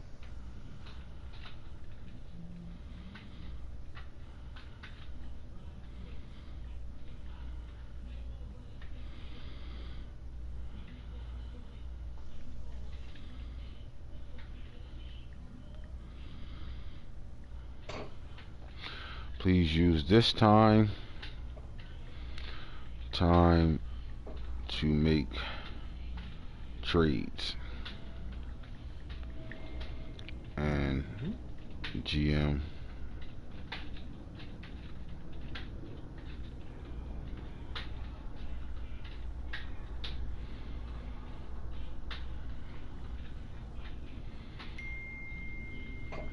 Man, we didn't get no skabibbles today. Nah, we're gonna have time for the real talk to do all that. Remember, this is the Google episode. Real talk coming up while we sitting here and re-signing stage. Yeah, we can kick it and do the real talk shit. And Skibibbles can talk about trades and shit like that. You have a verdict on the Freddie Minor case, Showdown? Like trades and GM. Your team. Man, we done already sent proof that was his brother Franklin. Franklin Myers was at the club. Freddie would be cleared of all charges, but there's still problems at home because Franklin was a married man, so now he's got to explain that to his wife why he had that girl on the pool table. But I'm not defending him. That's not my client. Is this guy in the trade chat? Oh, he's not in the trade chat. I'm gonna add him to the trade chat. The Rams not in the trade chat? No. Alright, Oh, stage 2 free agency. that's why he 6 hadn't Only p.m. to mentioned Jalen 7 admins. Ramsey p.m. yet. 3. Only admins can update the Stage. trade chat, so we need Ant to do it. Stage 3 of free agency. That's why I don't have 7 Jalen Ramsey. p.m. to 7:30. Stage 4. My client, Freddie Miners, looks forward to his charity turkey donation this year for families that don't have Christmas dinners and presents. Now that his name has been cleared, we look forward to doing things in the Massachusetts community, in Boston, surrounding areas, Foxborough. That is the action that my client likes. We don't deal with the riffraffs of after spots and things of that sort.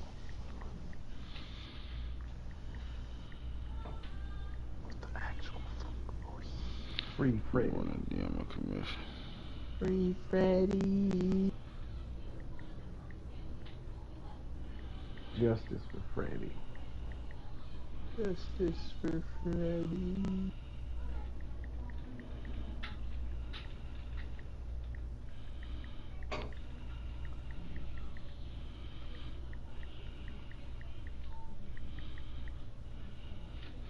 Alright, Nano, I'm sending this to you now. Alright. Hold on. Actually, I can send it to the chat myself. Yep, I can. But re-gourd it, alright? I sent it to the chat. Just re-gourd it. Alright. Alright, fellas. We will holler at y'all. We're going to re-sign the stage now. And we will sit here till 6 p.m. And during that free period of time, please get your trades in. Do your GM and things. Any type of questions you need from commissioners or help y'all need from us, please get all that stuff done now so we're not bombarded when we start to get this shit rolling. Alright, off season going into season 4. This will be the 3rd off season for us. So let's knock it out and do what we always do, fellas. Miner was minding his business. Hold on, wait a minute. You just read that quote from Miner? That was Miner's situation? What happened? He's not suspended for the year?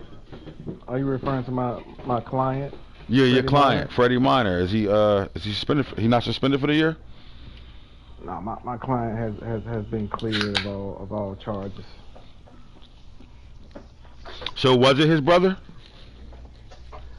It was, and his brother is married. That's a whole different story. But that's Franklin Miner is not my client, so he may have to hire me to help him with his family situation.